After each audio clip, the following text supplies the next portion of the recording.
It is class 3.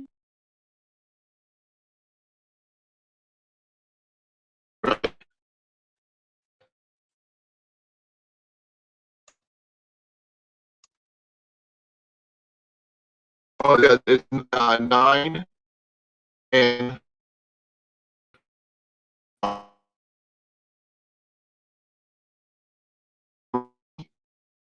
W.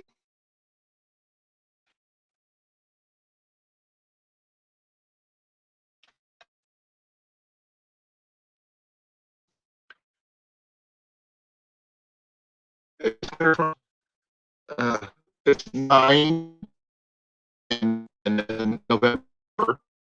Bravo, Yankee, uniform, Kilo, Delta, 3, Mike, Whiskey. Or you can click the link I sent you.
Okay, we're here.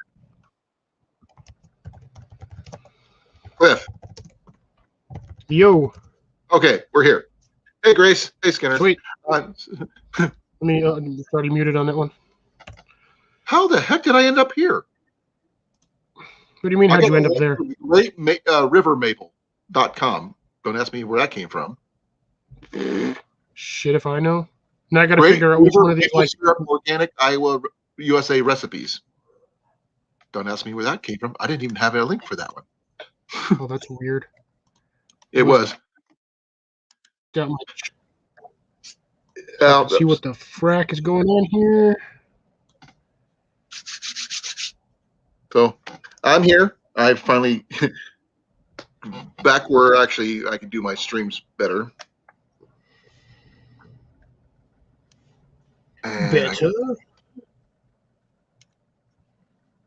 Please don't forget to like, share, subscribe.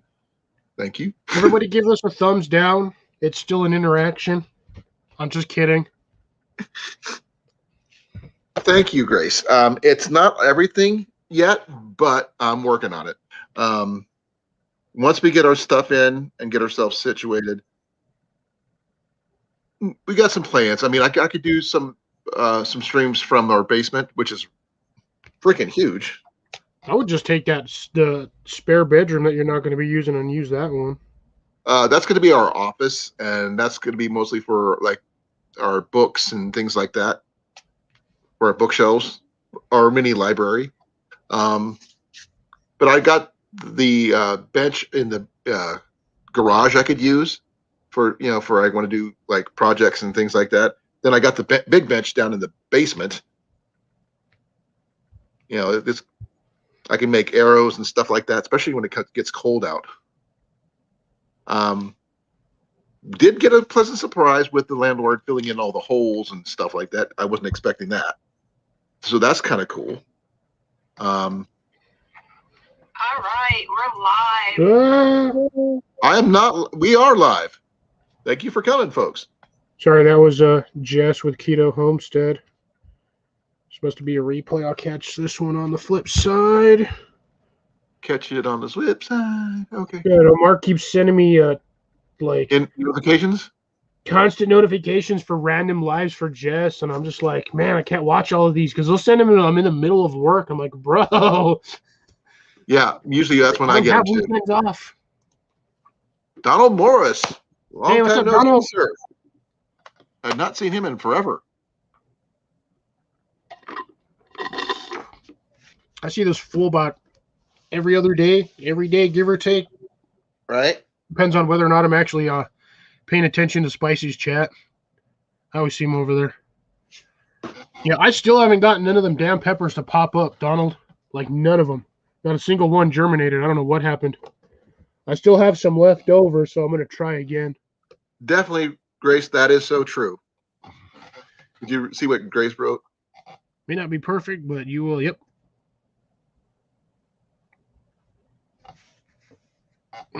Yeah, actually the place is not a bad place for what it is. I mean, and it has 2 lakes I can go fishing in, which is, you know. See, that's the fun part right there, being able to go fish. Here's the thing: we were still thinking about leaving the 3rd bedroom as a 3rd bedroom, and so if anybody wants, if you want to come visit and hang out, man, I'm gonna sleep in the backyard. Well, not much in the backyard yet, but okay, you can do that too. Or I'll sleep in the garage. Well, I'm gonna try to keep the garage fairly clear of stuff so we can actually do projects and things like that.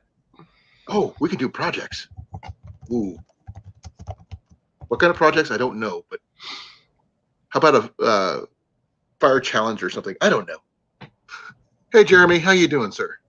Did you ever do did you ever actually participate in that fire challenge that I think it was the 6-foot fire challenge? Yeah, I did Jason threw down for Tyler, and then Tyler threw down on that one, and I was never included on that one. But there's a couple things I do need to finish up that Jason put down. Is that 40-question deal? Oh yeah. Thankfully, nobody's tagged me in that. For Christ's sakes, I do plan on doing that, but with everything going on, I haven't been able to. There is one that I'm gonna say no to, and that's the one from Gray. Which is about my preps and stuff, my gear, and I'll let no one needs to know that. That's personal. They got to know where you live first, otherwise it doesn't matter. Well, I did a slight tour today, so if anybody hasn't seen it, I did a mini live a little while ago today, just because I was trying to show Cliff my thing on privately, and it just didn't work out that way. He's probably going to go back and on that one. Honestly, would have been better off just trying to do a video chat through Instagram. I don't know how to do that. I don't think I mean, literally, I do not know how to do that. I can walk you through that. That's easy as shit. Okay, we're going to have to get this stuff figured out. Just not right now, because otherwise you're going to go to black screen again. Obviously, I do not want to do that right now. Not much. I didn't even know I could do that, to be honest. Until you said something, I didn't even know I could do that. Do what? Video chat on Instagram? Yeah, I always thought, I mean, I could post pictures and stuff and videos, but not an actual live. Oh yeah, you can. Me and Tyler were doing it a while back when I first moved into the new building at work, when we were getting set up. We video chatted a few times. Okay. Okay. It's cool. Actually kind of fun. It's kind of similar to like what we're doing here, but more portable because you don't have to be stuck in front of a computer. Well, that's true. Well, that's the 6-foot fire challenge. Once we get Grace her, and Mallory their ferro rods, they're going to be. I need to order some more so I can send those out. Let's see. Nathan just posted a video about some new ferro rods just recently. Nathan or today. I have it saved on my watch later list. I had like 45 watch laters on my thing, and like I already watched all of them, but I don't know how they all got like stuck onto my watch later list. Oh man, I can't find it. Dang it.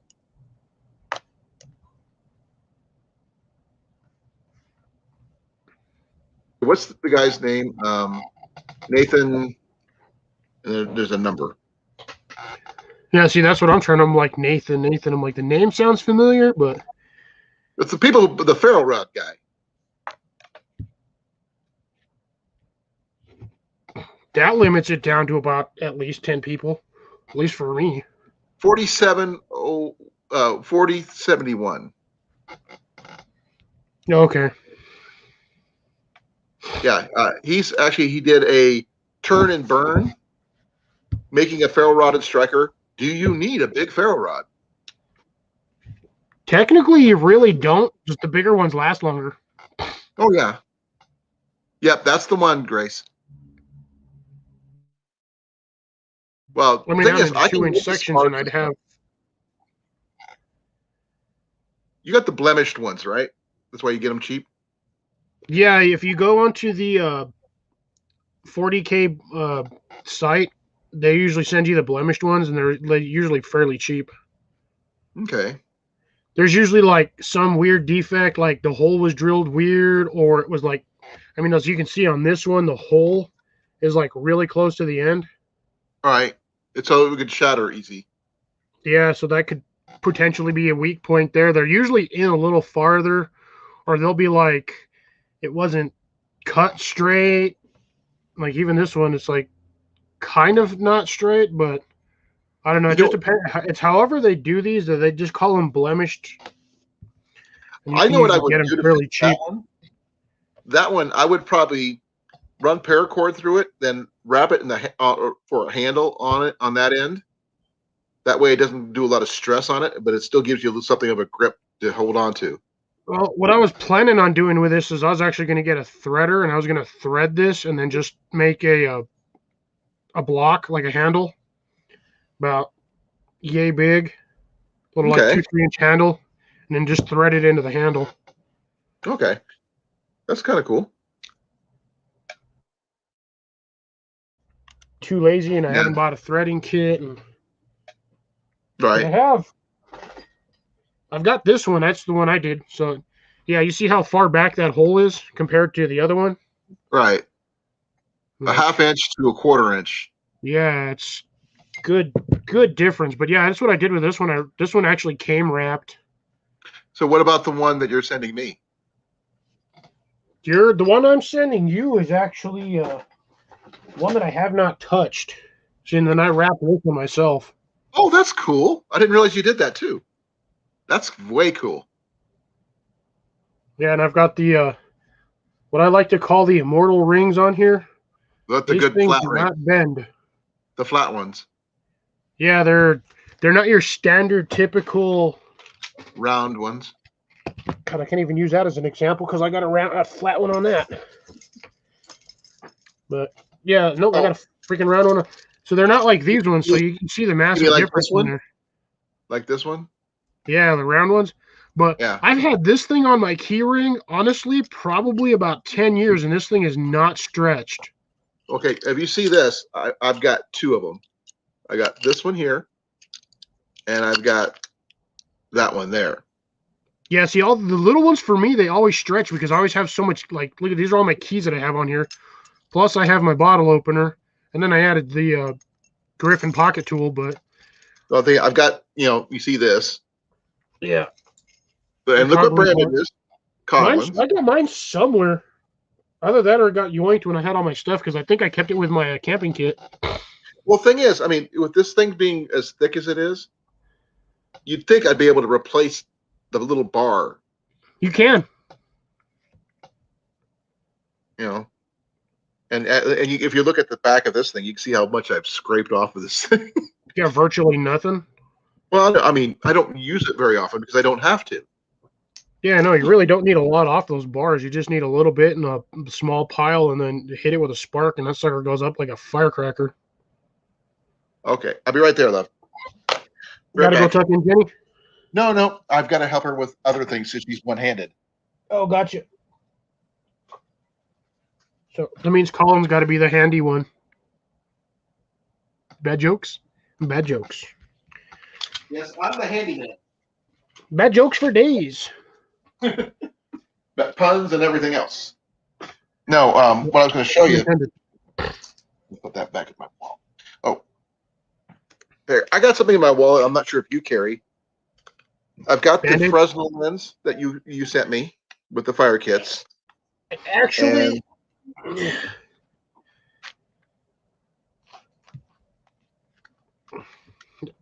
Colin, there's my wallet.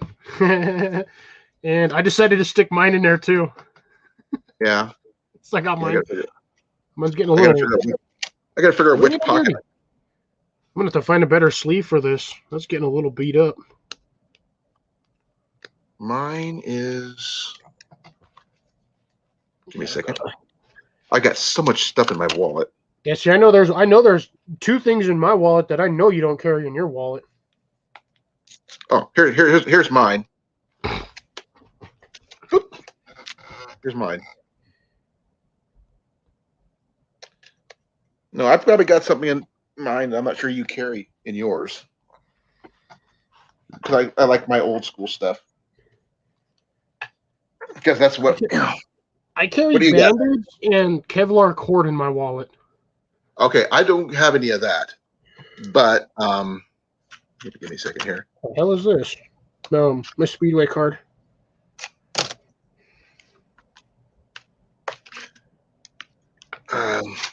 Let's see, make sure we.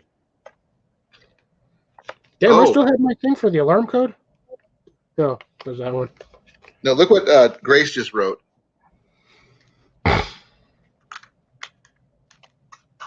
Yes. This is one thing I know I keep in my wallet, Colin, that you don't carry. What is it?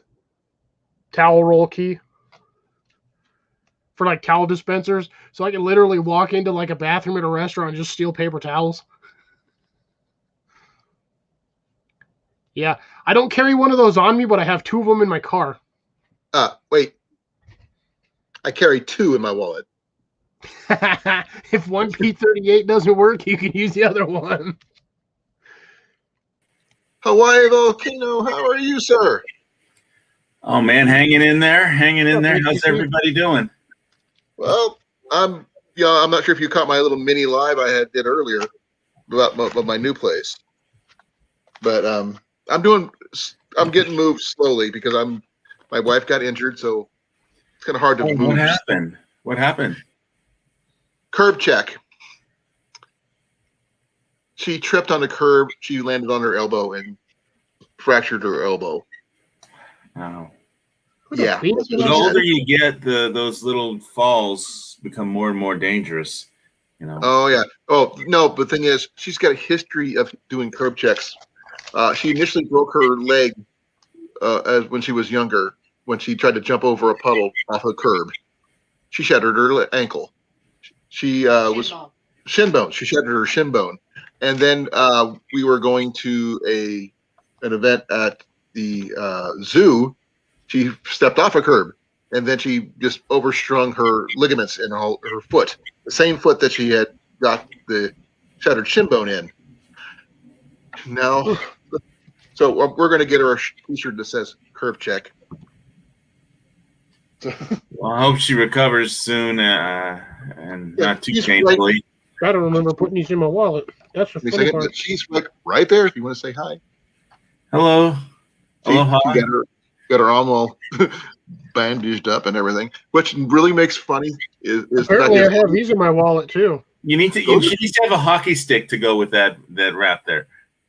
Well, the thing is, what makes it funny is the fact is that she was like 15 feet from the VA ER. Not even from the doors of the VA, because I was there getting checked up for a reaction for my shot that I just had, and she had to go to the bathroom. When I do a check, at least I do it in a convenient spot. Yeah. I hope she heals well too, Grace. If you're gonna trip, I guess that's the best place for it, right in front of the ER. Yeah, she didn't have to go very far. She just walked in. Goes, where'd you get hurt at? Out there in the parking lot. I told him I failed my dexterity check. She failed her dex check. So, Wow. did you roll for that at all, hun, or are you just saying you failed it? Okay. What the But- hell? Are we doing a wallet dump today or what? No, I got I got a dime in my wallet, in the corner of my wallet, and I can't get it out. Turn it upside down. What is the topic for this show? Just out of curiosity. Random. Random facts of nonsense, I guess. We will talk about everything and anything. Well, we talked about my house that I just did a small mini tour of in an earlier live. Okay, I'm gonna have to go watch that after this. I was on my phone. It wasn't the best quality video or anything like that. And I was trying to initially to do a private video through StreamYard with Cliff, and I couldn't get it to go through. So I went live, and then everybody else showed up and all this other stuff with some really cool people. So it's not a full tour or anything like that, but it is what it is. Please feel free to check it out. We'll get the vibe of it, so I'll have to check it out. Yeah, Yeah. it's just a small mini tour. I mean, the house is not even ready for us to move into until they get done painting. And this is your rental. This is going to be your rental, right? Yep. This is not a permanent place. This is our transition place. So this is going to allow, from when we move in, we're going to be going double, quadruple time on getting the paperwork approved for a loan to purchase property, to put a house on said property, and all the other fun stuff, so we can actually be home owners instead of leasers, renters, etc. Well, Oh, thank you, Grace. I'm glad you liked it. It's a small mini tour, but it was a tour. And Yeah, the to be painters honest, was- Grace, for the most part, Hey, I just use my screwdriver off of my Leatherman as the opener for those things, because all you got to really do is just push it in there and it twists it. And the way the thing is designed, there's little prongs on there. When you twist it, it pops the prongs open. That's how you open those. open what? The paper towel. Paper towel. So I usually just use this at work. Oh, I usually Instead of just actually busting finger out down the the thing in the middle, the hole in the middle. Yeah. Well, they're just some of those are like designed really weird, but for the most part, I can you use these. honestly use a screwdriver. I mean, if all else fails, I always just whip out my Spyderco. That's why I always carry a Leatherman on me. Oh, This one's I a see. little more convenient than actually carrying my multi-tool on me. well, I've got my Gerber. Then I've got my really cheesy. I can't even begin to see what brand is this. Oh, this is a Sheffield. My daily carry Sheffield. They sell those at Walmart, I think. Yes, they do. And I found out something really interesting about this one. Okay, when you my if Walmart, I was going to use this to scrape my ferro rod, which part of this knife would you think I would use? The spine. Wrong. Not the blade either. I found out that this fits inside here. The finger hole. And you just scrape it, and I'm not going to do it here because Jenny will tear my head off. But it scrapes the top and bottom of the ferro rod at the same time, which means more spark. It just yeah, I fact, can't scrape a ferro rod with this thing. There's no 90-degree edges on it. All the edges are rounded. but like I said, there's just a little finger hole, and it works. It did have a much better tip, but my tip broke. And I've been trying to I got one of those ceramic strikers on I forget who sells them. The Wazoo. Wazoo, yeah, one of the ceramic strikers on a necklace with a little ferro rod, a small one, and so you just put it on and you'll have it everywhere you go, and you don't have to think about it. Oh, you mean like this yeah, piece one of of those. Jasper Yeah. I have around my neck? It's like that. Yeah, I carried this one for my my fire steel. It really has no 90-degree edges on it. But the thing is, this is a Coghlan ferro rod, but the striker sucks. This thing, let's see if I can get this. You can show the picture of what it is. All right, stand corrected. I can use this flat spot right here on the screwdriver where they ground it down. It's like the only cool. sharp spot. I'm sure it is, Grace. We're looking forward to getting our place picked out, because we once we get the money, then we can find the land. Once we find the land, we get the house on it, then we go from there. And that's just the beginning of all the stuff we have to go through, not including permits and inspections and this, that, and the other thing. Right. And people keep on forgetting the houses must be inspected. Yeah, but they only need to be inspected once. But you also got to have permits. Well, not if you build on ag land in Hawaii, but Well, we're going to be going through a farm loan here in Iowa, and finding a place with CRP land on it would be ideal. That way they'll pay us for not planting anything. And it'll help. well, pretty soon they're going to pay airlines for not flying because it's too much carbon. It's like the world has gone mad. Yep. If it's not too political to say that. That is really cool, Donald. That's a in Iowa, it's weird that they will pay you not to grow crops. So it doesn't have to be a very big portion of our land, but it'd be more than enough to actually cover our mortgage payments. So the government One of my will be buddies paying off itself. Snuck on. I can't go over there just yet. Damn you. What? Who snuck on? Oh, Nick. Nick went on. He just went live. He knew I was going on. That's what it was. It's called quarking. We quark someone. They used to do that on. There was this guy named Quark on Gun Channels, and he had a show, and he was into drones and things, and so somehow it came about before I even got on it. If you go on live when somebody else is going live to kind of steal their thunder, that's called quarking. Oh, okay. Yeah, no, trust me, he's not stealing nobody's thunder. That kid just like 500,000 subs. Oh wow! I mean, honestly, I really think he's one I consider a big boy. I kind of think the whole YouTube platform is going to be becoming irrelevant due to just extreme censorship. But that's just my personal opinion. Yeah, it'll get there at some point, but it'll probably go back to normal for a while. I'll go sneak on there, bug him real quick. They still have the largest audience, but it's just there's other platforms available, and it's just eventually they're gonna censor themselves into oblivion because everybody will leave. Well, right now, I mean, I don't have a lot of people. I got 606 subscribers, and that's not a lot. Well, yeah, I mean, I've got over 1,000, but it really doesn't mean anything. It's like the way it's. I've heard people talk about how they feel like they're building something when they're building their channel, but you can't build a house on quicksand. It's just going to sink. Right.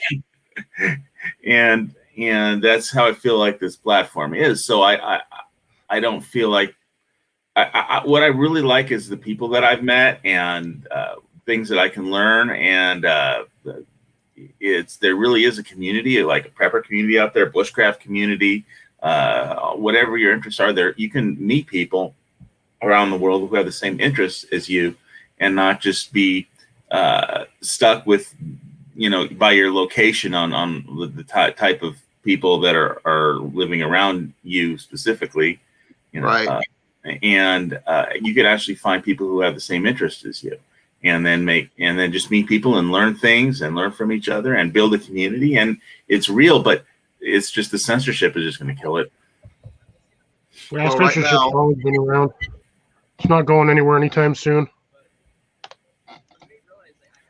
Well, right now, with Cliff and Johnny and Grace and my regulars, we're we're family. I mean, we're not just friends. I mean, because it's just the only way it's going to work is, you know, you got to treat people like family instead of just numbers. I mean, some people, you know, don't see it that way, I guess. I'm not sure who, but Yeah, you can't judge a person by his Google Analytics. You got to take them as, you know, one at a time as people, you know.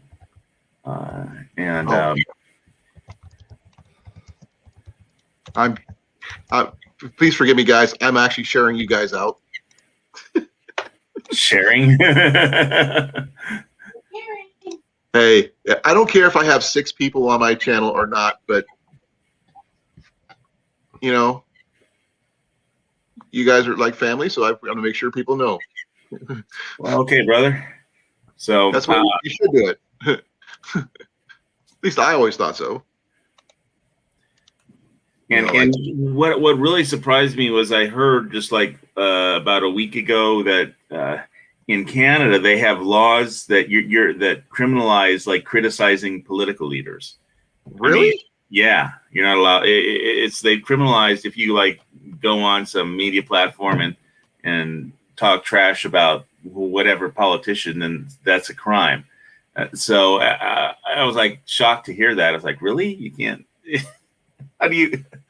Oh, okay. Well, I could just say, well, that's Canada, but I mean, it's coming. It seems to me like that's what they want to do everywhere, one way or the other.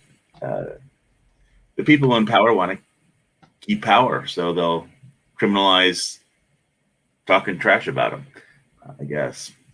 Right. I think what they're trying to do.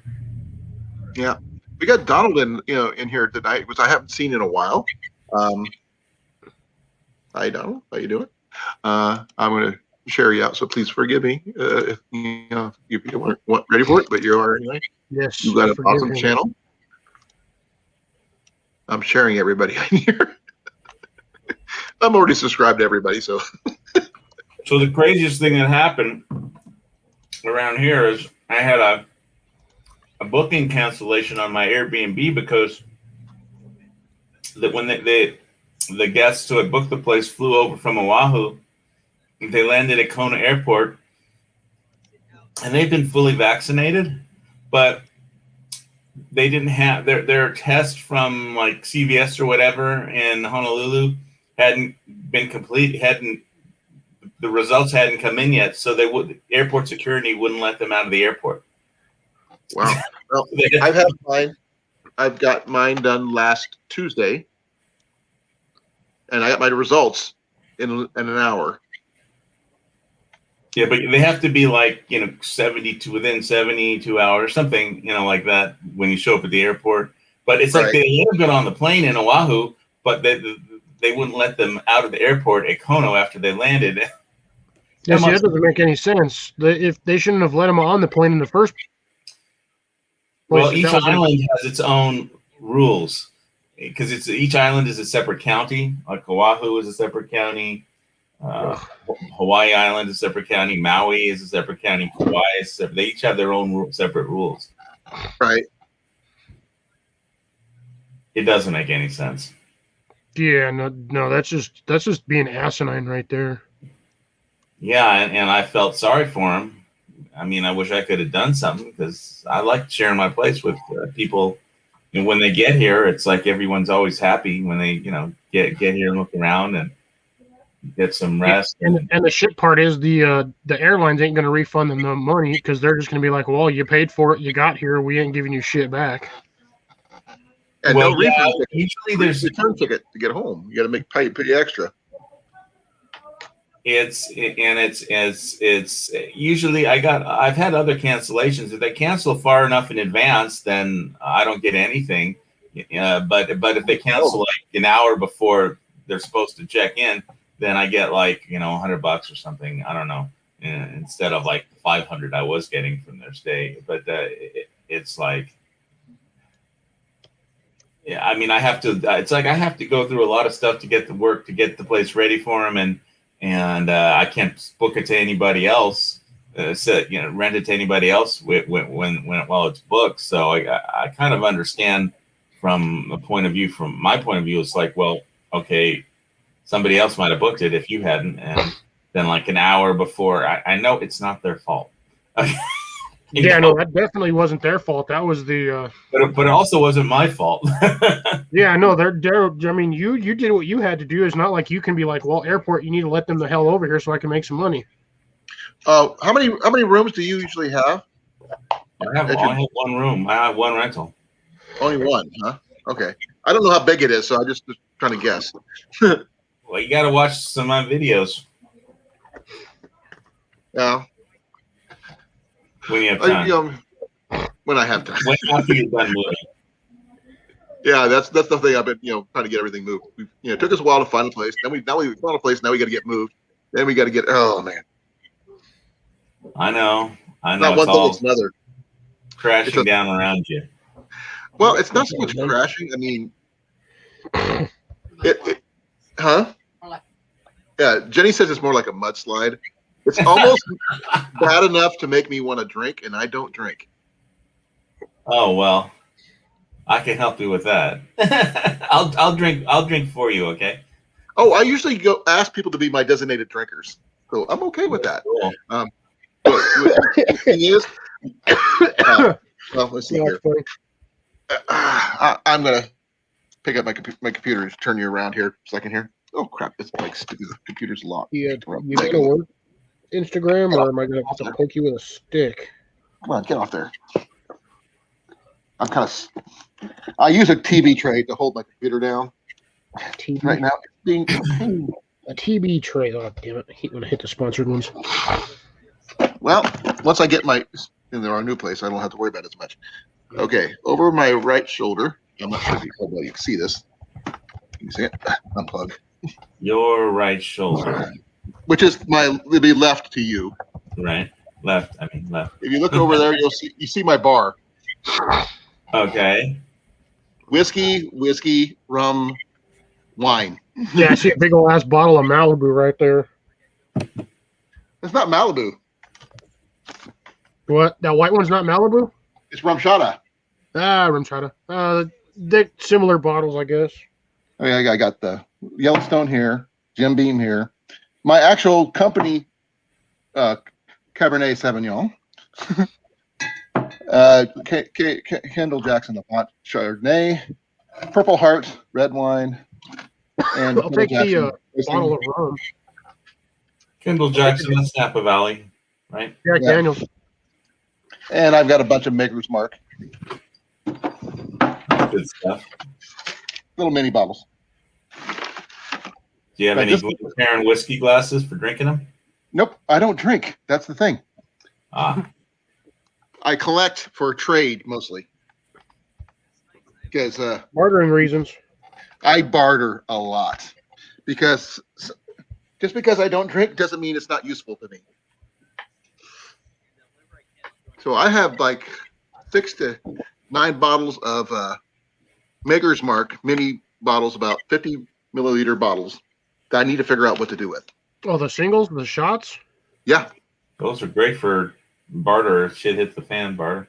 No, I would honestly hang on to them because there's what they're trying to do in a lot of states is actually bar the sales from gas stations and stuff are those single shot bottles. Yeah. I'll bring it over here and show you. Sorry, I have 6, not 9. I have 6 bottles. I'd hang on to those, dude, because that's gold right there.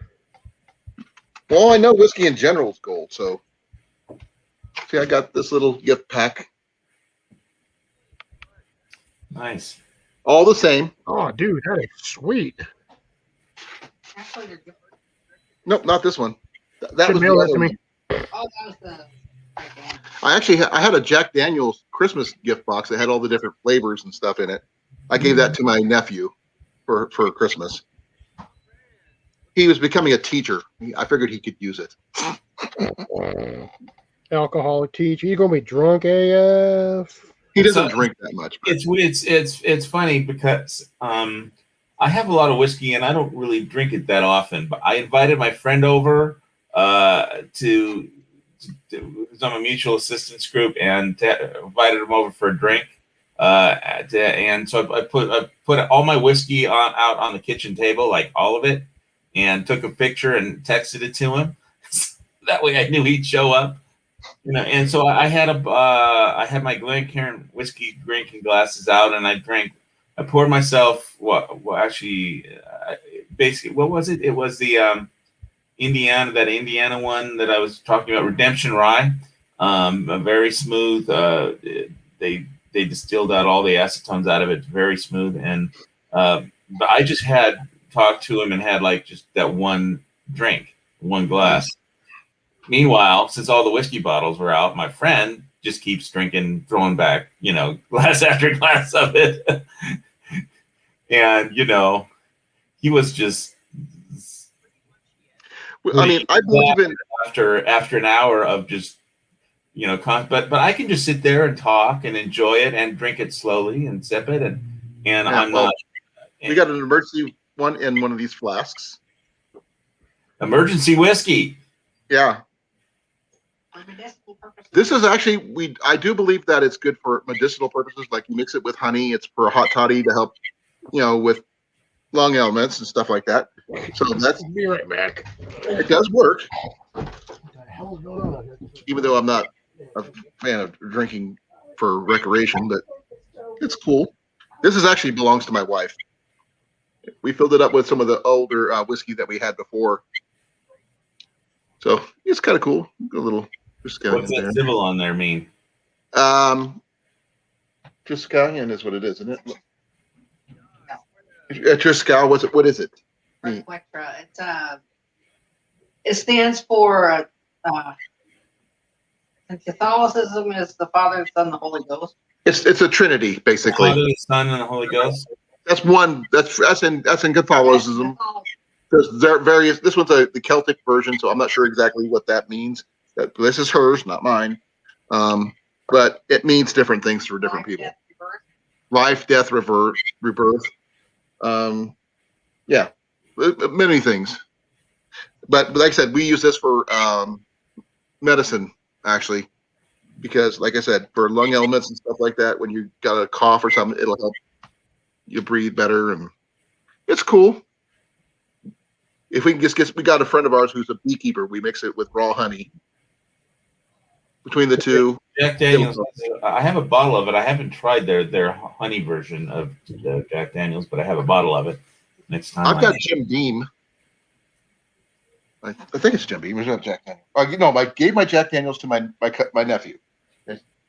I got Jim Beam and my Yellowstone, and I think that was Jack Daniels though. It's in the flask.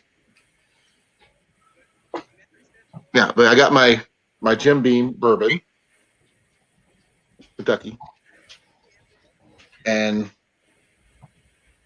this one here I've never heard of, but I love the bottle and the name. Oh, some Yellowstone Yellowstone bourbon whiskey. Kentucky Steamer. Kentucky Straight whiskey. It's actually kind of cool. It's got the glasses in actually raised embossed right there. Nice. So it's actually kind of nice. And it's 93 proof. Ooh, that's some good. That's almost freaking firewater right there. And this one, the Jim Beam, is 80 proof. So the Yellowstone is better. That's Jim Beam Blue Label. This is Hey Colin, just for the hilarity value, because I like doing dad jokes. I'm your biggest fan. Oh. He held up a big fan. Oh, where's your folding fan at? Oh, the thing is, Cliff, I could have matched you with that because my wife has a hand fan this big. A hand fan? Thing is, one of those fold out like paper ones? No, it's not just a paper one. This one is a silk one. It's cloth, but it has metal. It's made of metal. Oh, nice. Yeah, it's a giant. They have fighting fans that are like martial arts weapons, but yeah, she's got that. She's got one of those. She never messed with those. Not more usable at one of the fairs we do because the little wooden ones break way too easily. Oh, but well, thank you. Donald. I really appreciate it. And the flask is all Jenny. But I have stuff like, and then we got the rum, which I got. Did I buy you the rum, hun, or did you buy the rum? So hey, I have an archery question. Sure. So I've got a archery target that I had got off Sportsman's Guide, but I don't have any berm or any backdrop. I'm assuming that being new to archery, I'm going to miss a few shots when more than likely. And so I need something to figure out some way to backstop the arrows so they don't like fly out in I don't As it happens, into the jungle and then I'll have to go hiking to find them. As it happens, I actually have a video on my channel for making a backdrop. Oh, okay. Can you give me the synopsis of it before I have to go find it? Okay. Basically, buy like 10 tarps, stick them together, and string them up on a pole. That's actually not that many, but I actually. Will the arrow go right through the tarp? No, actually, I actually have shot a 100-pound bow at these backdrops directly at them, and it stops. It's the way I have it designed. They're not like sandwiched thin. They're actually separated slightly, and there's only 6 tarps, heavy-duty tarps. That doesn't matter how big they are or wide they are. It's the way that they're separated that slows them down to a point. Even stopping. It's like Kevlar armor. Okay, I get it. It actually doesn't matter how wide they are because I could miss that very badly. Well, my design is you can do it, make it from either 9 by 5, 9 feet tall, 8 feet tall by 5 feet wide, or you go all the way up to 20 feet wide, like I do. It's very versatile. You can put it anywhere. Johnny himself is actually making a version of it that for himself for his backyard. But he's going to make his own portable stands that are made of cement to hold it up and everything. I actually use T-posts and fence posts and the stuff to make it a little bit more durable. But the thing is, mine usually end up catching wind, so they're tied down really strong to keep them from blowing over. Yeah, I have to take it down and put it up every time I used it because I would just have to. Well, there's one thing about it. If you have the T-post set in the ground at the distance that you're going to use, you can take them down just by unclipping the dog run cables that you would use to run them. Okay. Because they just clip onto the quick links that you have set up and everything. It's a really I think it's an ingenious setup because I came with with What's the name of your video? Give me a second here. I will actually post a link. It's actually 3 videos of the same thing. It's a parts, setup, and shooting video. So there's 3 different parts to it. So I will bring that up and show it to you. Okay, let me take it off of full screen for a minute. Are you going to post it in the internal on StreamYard or in the external on YouTube? I can do both. Okay. I'd have no problem with that. My video. Well, didn't make whatever I posted about it. Now it's essentially. Do you remember ever shooting at like newspapers as a kid with either like a BB gun or a pellet rifle or even like a low-powered rifle? No, you just take the newspaper and fold it over and just lay it on something and just shoot at it as like a bullet I cap. always shot aluminum cans with my BB gun, my Daisy Red Ryder. Yeah, I did the same thing, but essentially it's like if you ever get a newspaper, just fold them in half and just lay them on a string across something, and you just put your target on like the first sheet, or make like a little wooden frame to clip your target on. You just use the sheets of paper to catch it. It'll only go through about the first maybe 8 or 10 sheets, and then it just stops because it loses velocity. And then they just fall out, or they get stuck behind in the sheet behind it. I have a foam target, but I'm pretty sure that I'm going to miss it occasionally while I'm because I'm new to archery. I'm more of a gun guy, a nug guy or whatever. But but I've decided to give archery a shot. Well, no, just to pick it up as a hobby and see if I like it. Leave the bad joke with me. No, I'm putting up the first link is already up for the parts video because I actually labeled it factory parts. It's not in the internal. Though. Can you put on the internal? Yeah. On StreamYard. Thanks. Yeah, I did. It should pop up on the YouTube side. I'm gonna get ready to post the second one. I don't see it on the internal here, but give me a second. Are you on the chat side or the private side? Oh, okay. You want it on private? I can do more than one. I'll probably test on the side that I'm on. Oh, comments. Let me click comments. Oh, yeah, I you want to be on the comment side. Okay, comments. Backdrop, part 1 of 3. Okay, I see it. I'll even show you the third. I'll post the third one that would me actually shooting at it. That way you'll get the gist of what it could do. Anyone that I missed above this super chat, I apologize.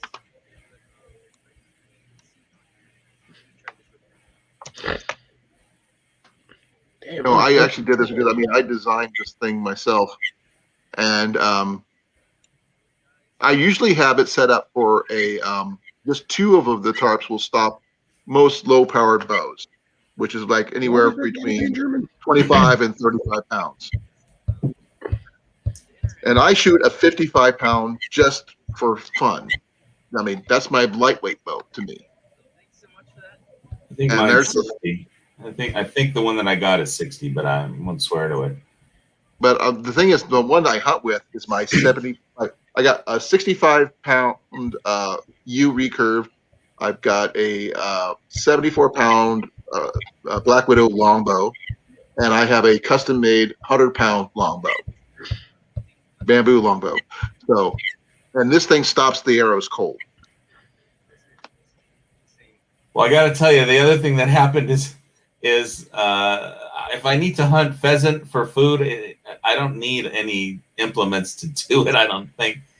Just use my bare hands. I mean, it's like the pheasant came on my property again, and the same one that ate my lemon tree sprout that I was upset at, and so he was by the same planter. So I walked up to him, and he retreated into a part of the yard where there's like.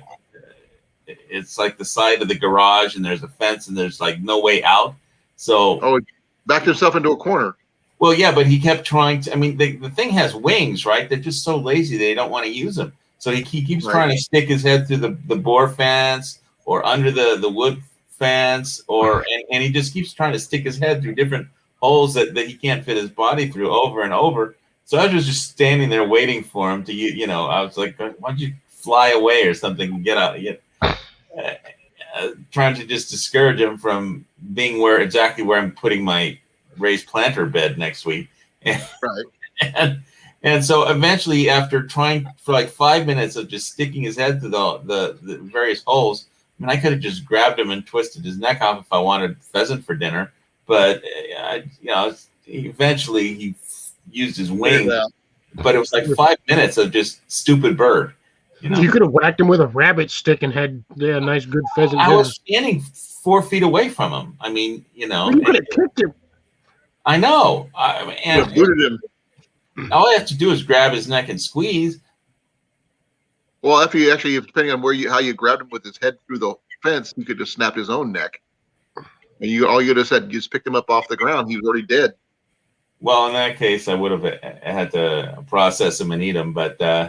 I wasn't trying to kill him. I was just trying to discourage him from staying where my raised planter bed is going next week. So I don't know how you guys are with fireworks up in Hawaii, but what I would suggest next time he's over there is just throw a pack of fireworks at him and see what happens. It'll scare the shit out of him. He won't go back over there again.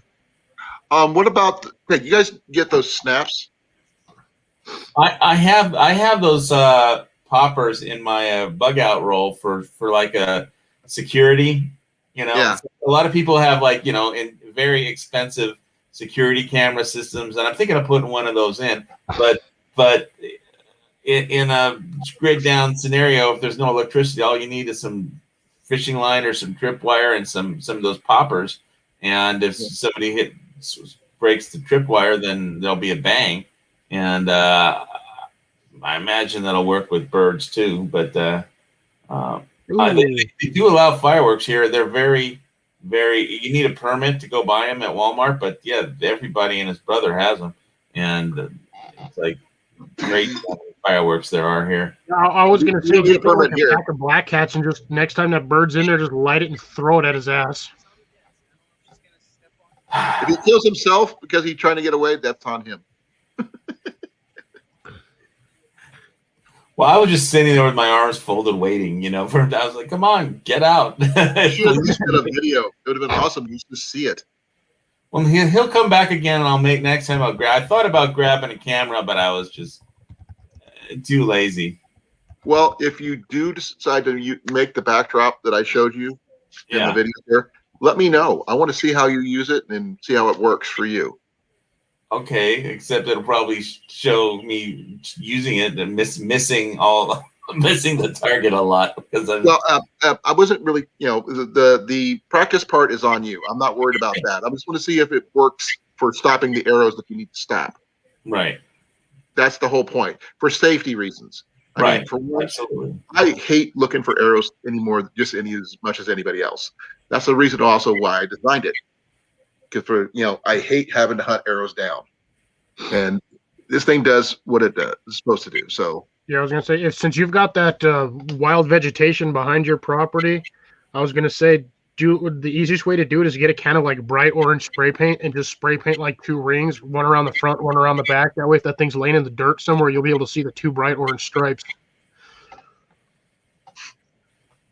Well, they're bright. The arrows are carbon. They're kind of colorful arrows, and with the plastic knock. knocks. Yeah. Did you see my new arrows by any chance? You showed them last week or last time I was on. I was want to make sure. I wasn't sure if I had showed you or not. I know Donald hasn't seen them, but Donald hasn't been in for a while. You can get those annoying blinking knocks that once they basically release, it sends them off, and then those things will sit there and they'll just blink until you stop the damn thing. Yeah. You Illuminox, physically can't lose an arrow at night with those things blinking because they just blink. Well, the thing is, I can add them to the arrows that I've got. Because those are replaceable, so that's not too bad. But they're not cheap, unfortunately. I just got the Victory arrows off of Sportsman's Guide, the carbon ones. So, my carbon ones were free, so that was cool. Won them in my bug out bag is free. I won mine in a contest. So when I was shooting last month at the Iowa Deer Classic. I didn't win, but I won a prize. I'm happy about that. When I was shooting, I was the only traditional shooter on the line. Well, how could you lose if you're in a group of 1? Because they don't claim them as separate categories as compounds. We don't get our own category. They just lump everybody together, which really sucks. But the fact is, I'm shooting better as almost as good as the compound shooters without sights and anything else. So I've got video of that up too, I think. There's my other lighter. So, which I think is cool too. I got a little 30, 40-second video about that. My son took the video, so I'm just like, Where is that? Yeah, there it is. Yeah, about a month ago. It was a lot of fun, especially I met some really good archers that day. Ooh, another thing I was going to say, if you don't want to lose your arrows or go fetching for them, get those the tips that grab when they hit. They just go. You mean like the judo points? Yeah, whatever the ones that they have those 4 little prongs on there, and that when it impacts the head, the thing just grips onto whatever it hits. Give me a second. You're assuming I hit something. Oh, even if you don't hit anything, the minute that thing comes in contact with either the ground or the wall, it just like sticks to it. Although I've never seen them stick to brick or like rock, but So you're not Okay. you have all kinds of volcanic rock everywhere. Else. It might grab onto those. Okay, give me a second here. I got to go through my list here. Not that one. Not that one. Definitely not this one. Or this one. That's just a field point. That's a field point. That's a hex point. For those people who don't have any hex points, there's another blunt. Okay, I've got that your first video up, so I'll look at it right after the stream. Yes, that just explains. The first one just explains the parts. That way, in case you're interested in how they go together, because I mean, people always say, "Here's the tip you were talking about, Cliff." Yeah, so you want to get one of those HVS. Those tips, the minute they impact anything, they just lock onto whatever it grabs, and they don't go nowhere. What are they called? Judo points. Judo points. All right. Yeah, like judo, like the martial art. I've heard of judo. Yeah, you don't want them going anywhere. Yeah, yeah. The thing is, I mean, people. I told people what these are before, and they go, "What?" They think I'm saying something else other than judo. So. Okay, I don't mind getting strange looks at Jay Harris Sports Shop. Well, I mean, they sell these on Three Rivers Archery. It's got a lot of these. Archery, okay. Yeah. Just the way it sounds, the way it's spelled. Three Rivers Archery. And they have all the traditional stuff. Well, see what they have at Jay Harris. And since I need some target points and field points, and then I'll go with the Three Rivers and whatever they don't have there, the local shop. And then I got my new arrows with the 4-fletch. That's my personal preference, not so much any reason other than I like them. And I also shoot a heavy enough bow that they generally don't have much reduced speed because of it, which is cool. You know, now that I'm looking at that arrow, how the hell do you reset that thing?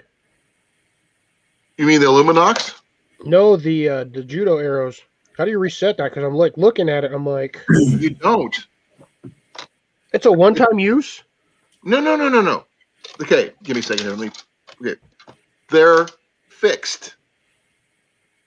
Cliff, these are springs. Yeah. They just boom, boom, and they don't bend out. They don't clamp down. That's all they do. This does spin, but that's it. Oh, weird. I could have swore they made some that when you actually hit the impact of the head, they literally gripped on. I've never seen anything like that, but it doesn't mean they don't exist. Let me do a quick look.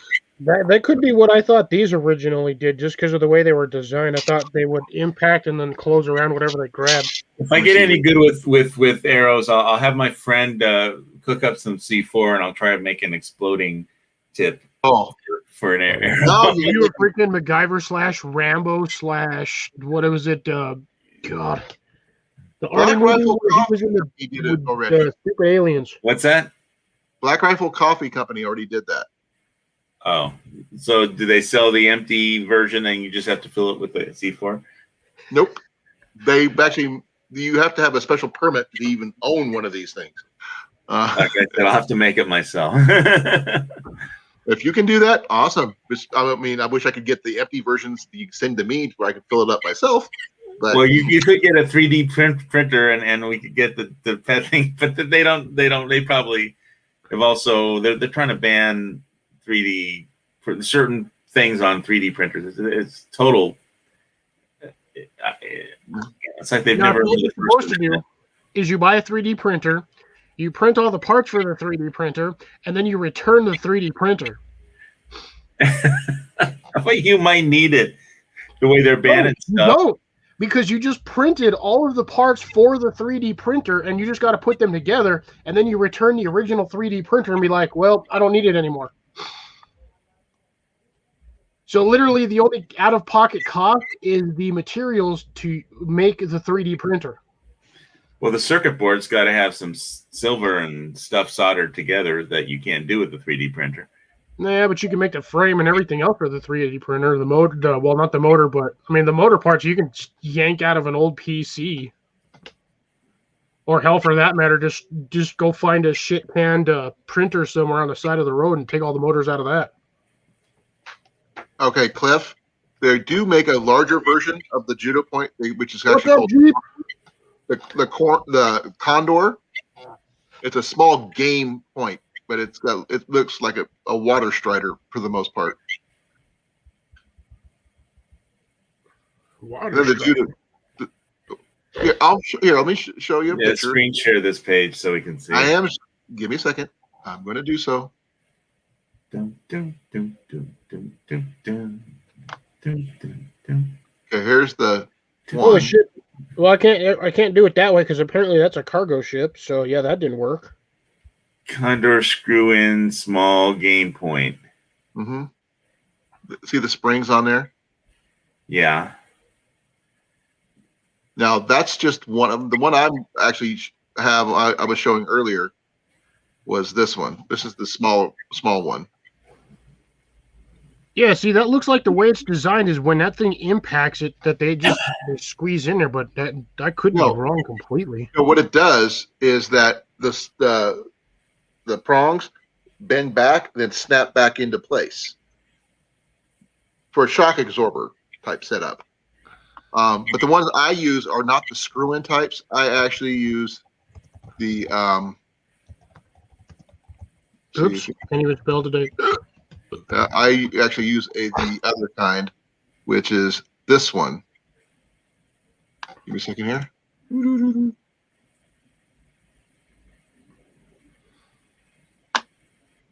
I use the glue on. Oh. Wow. See how it's glued on right there instead of screwed in. But the other ones would be great for adding for like your carbons, your aluminum arrows, that kind of thing. Mhm. And you can get the Yeah, that one different. looks like it's for traditional shaft. That's what I use. It's Three Rivers Archery with the number 3. Okay. Correct. But you can actually type in the word 3 Rivers Archery and still get it. Okay. And Hell, you if they have can a type in catalog and Rivers Archery. they have catalogs and all that stuff. So Yeah, see, look, I literally just typed in Rivers Archery, and the first thing that popped up was still Three Rivers Archery. What state are they in? confusion. I Did I think Georgia? Jenny says Nebraska. Let's find out. I'm looking at the contact information, and it says Indiana. Ah. They Right could here. do an order and they could send me a bottle of Redemption Rye with whiskey. To go with whatever. There's all the contact information right there. Ooh, I can get a free catalog. Ooh. Yeah. Oh, a catalog. Stick that on the bathroom and I'll go in the bathroom and never leave. That's the whole point of a catalog. Now they got to talk about they do discuss, and this is all the different things they do. They even Alaska and Hawaii. Oh, they ship to Alaska and Hawaii. Oh my God. Like, Yeah, I just made your day. obviously they don't sell ammo because nobody ships ammo to Hawaii. Well, they do. They're archery. That's what they do. Yeah. But I mean, you'll be able to get your supplies that you need. That you can't. I mean, Johnny is having trouble finding arrow supplies and everything else on Maui, and if Freedom it's, Feeds. I'm sure you're probably having the same problem where you're at. So, and they're the different. You got wood arrows. They got carbon arrows. They just all the pieces parts you need for making arrows. Dude, they have an arrow builder. You can, I was just going to that thing. You can literally make your own arrows. Yep. Their draw weight, you name it. Holy mother of shit. They have 191 different brands of types of arrows you can get, from aluminum, carbon, test kits, wood. You get, Yeah, I'm sure that thing freaked out on me. I'll probably have to do this on my computer because and you get different brands you can order and everything else. the flus. Yeah, flus are for like birds mostly. Yeah, because they ain't streamlined for shit. And usually, if you're shooting at a bird, you're only shooting at it about maybe 15, 20 yards. You don't want that thing going to freaking the other To the moon. side of the mile, the other highway. Yeah. Yeah, it's one thing I like that you can get all the way up to 60, 70 pound draw. Well, actually, no, I saw one for 75. 75. Oh, 85 right there. There's an 85 one. Ooh, nice. You could almost use that for your 100-pounder. Oh, yeah. Well, I will with my 75 pounder. And, I can get the glue-on field points. This is for wood bows, wood arrows, obviously. Yeah, those are going to be the cheaper ones, which is kind of sad. And I'll mount 12. I can always put my own broadheads on later, but that's how much a dozen of those would be for me. Yeah, now watch. Go switch that to carbon. Well, I have to backtrack here because I'm on the wood there. Carbon. Let me see. I got to find them. I got to backtrack a couple times. Because I bet you those carbon ones are going to be almost 3 times that price. Well, let's find out. What's a good brand here? Oh, here you go. Yeah, I'm just going to gonna go with Turbo because that's the style I'd go with. I'm going to go with a 260 grain because that's 300 grain would work, I guess. Those are on back order. Man, everything I need is on back order. Oh, wait, we can go 340. 340 should work. And I go to about 28 even. And install inserts. No, actually, wood arrows are more expensive. Oh, that is weird. I would have figured the carbon ones would have been But way more. No, I please forgive me. I was wrong. I just read it. That's only for 6 arrows, not 12. Yeah, so almost double the price for the It is carbon. double the price for a dozen. Yeah, because it was 112, 115 for the 12 pack of wood, but you're getting the carbon. Yeah, and those are 4 fletch too, from the looks of it. Those are 3 French. 3 French. 3 Fletch. Some 3 French arrows. No, I mean, like I said, with these here, the 85 pounds spine at 28. Yeah, so you're looking at already 110 right there versus the 220.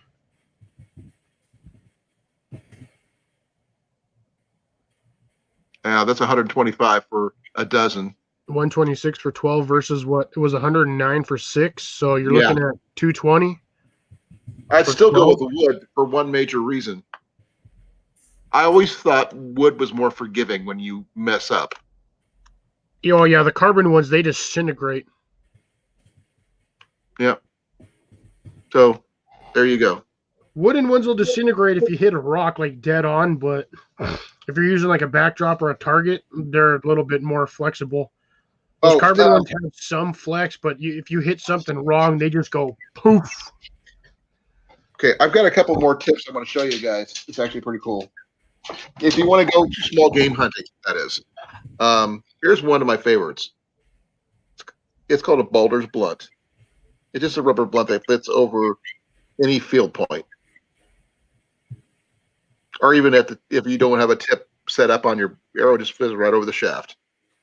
And this one is the Hex Blunt. The only game I would ever have to shoot around here is boar. So I pretty much need a broadhead for that, right? Yeah, you're going to need something way more. You ain't going to use a blunt on a board. You're going to hit that thing, it's going to turn around and be pissed off.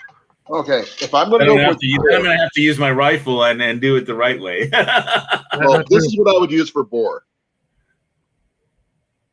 You wouldn't use it. Oh, that is kind of a broadhead. It is a broadhead. Yeah. I've got some Allen broadheads. I've got a broadhead. I would use something that has like 4 point or 4 or 4. Yeah. Now, there's this one you probably have never seen. Yeah, I would use that on a board. That thing, that'll go right in them and stick in them. That won't come out. Do you have any like arrowheads that are from like natural materials like Bust it out. onyx Bust it or out. onyx or any bone or stuff Give me a like that. second. He actually does have one that one of our good buddies made for him. I'm trying to multitask here, so I'm like flipping because somebody on Airbnb wants to know, ask me a question. Okay. Here's one here. This Yeah, one of is course, the. Watch him lose the one arrow that he actually needs to show. No, I found it. Yeah, okay. Yeah, this is the test one. This is the one to see if he could do it. Blake made this one. And what's really interesting about these tips, Blake actually flip naps his own tips. Can you do that again? Okay, so what material is that? Flint. Flint. Yep. Okay. And he, fleshed it with real turkey feathers. Cool. The only Oh, no. problem with this was the first one he attempted. This is Yeah, I'm trying to remember the name of the wood that he used for it. Sorry for not saying anything, Jeep. I'm just I think Jeep's just working in the background now. this one is I want to say willow, but no. no, it's not willow. It's not common. It's a Georgian thing. I think it started with a P, maybe. I'm not sure. It wasn't maple. It was. Peach tree. Peach tree. No, Yeah, I know they have peaches in Georgia. start with a P. Pine. Peaches in Georgia. That's their fucking state flag. Um, Give me a second here. He tells me, Poplar. huh? Poplar, No, because that's very popular in Georgia. no, it's popular everywhere. No, I want to say it's not persimmon, or I was gonna say persimmon's a spice. it's not pomegranate. It's not pomegranate. But it started with P. Oh.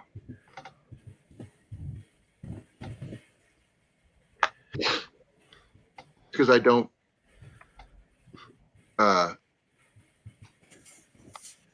It's not I a literally common can't for me. remember either. He was here earlier, so I mean, Sean? What's up, Sean? hey, Sean. How hangs it, my Canadian brother? Well, I'll probably have to go back and look for it. But it's the fact is when he ordered it, it was not quite when he sent it, it was not quite dry yet, and it warped in transit to me. So it became my wall hanger. Yeah, you can still, and like I told you, man, just warm that over a fire or like use a heat gun and just bend it slowly, and it'll straighten that out. Well, he's sending me another one once I get moved, and he sent me pictures of it already done. And let's see here. Where did it? Oh, wait, no, that was on Facebook. He sent me those.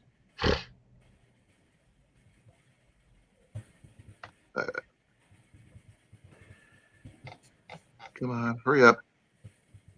I wanted to say periwinkle, but I'm pretty sure that's a damn flower. Yeah. Oh, here. Okay, give me a second here.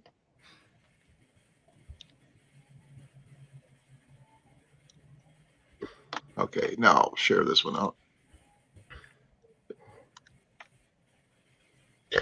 I just realized in 48 hours I can test out my damn tarp.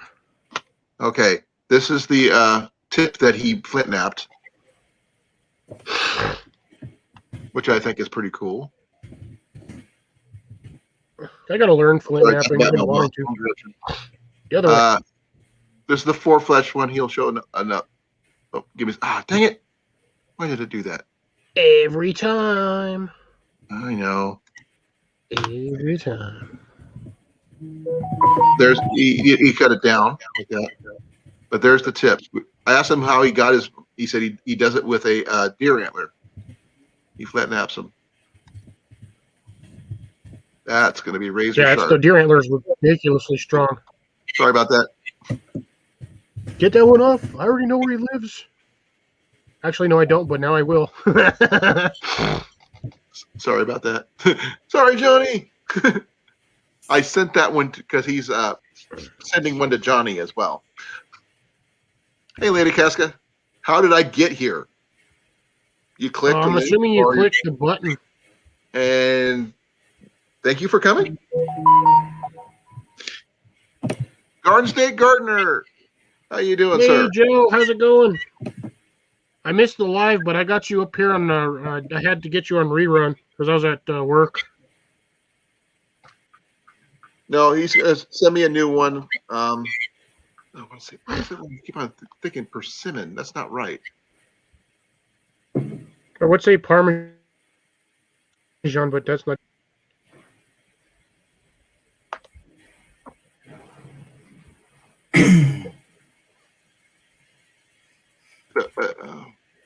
No, it's not persimmon. Stop thinking persimmon.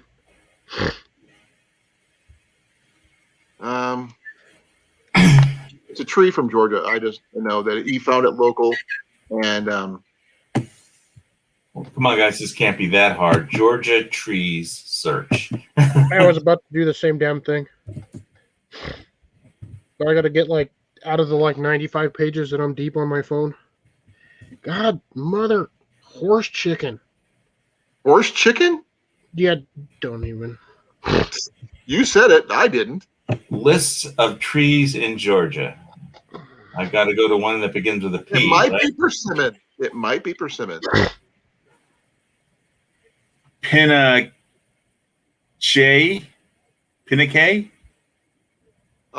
Spell that. Pinaceae.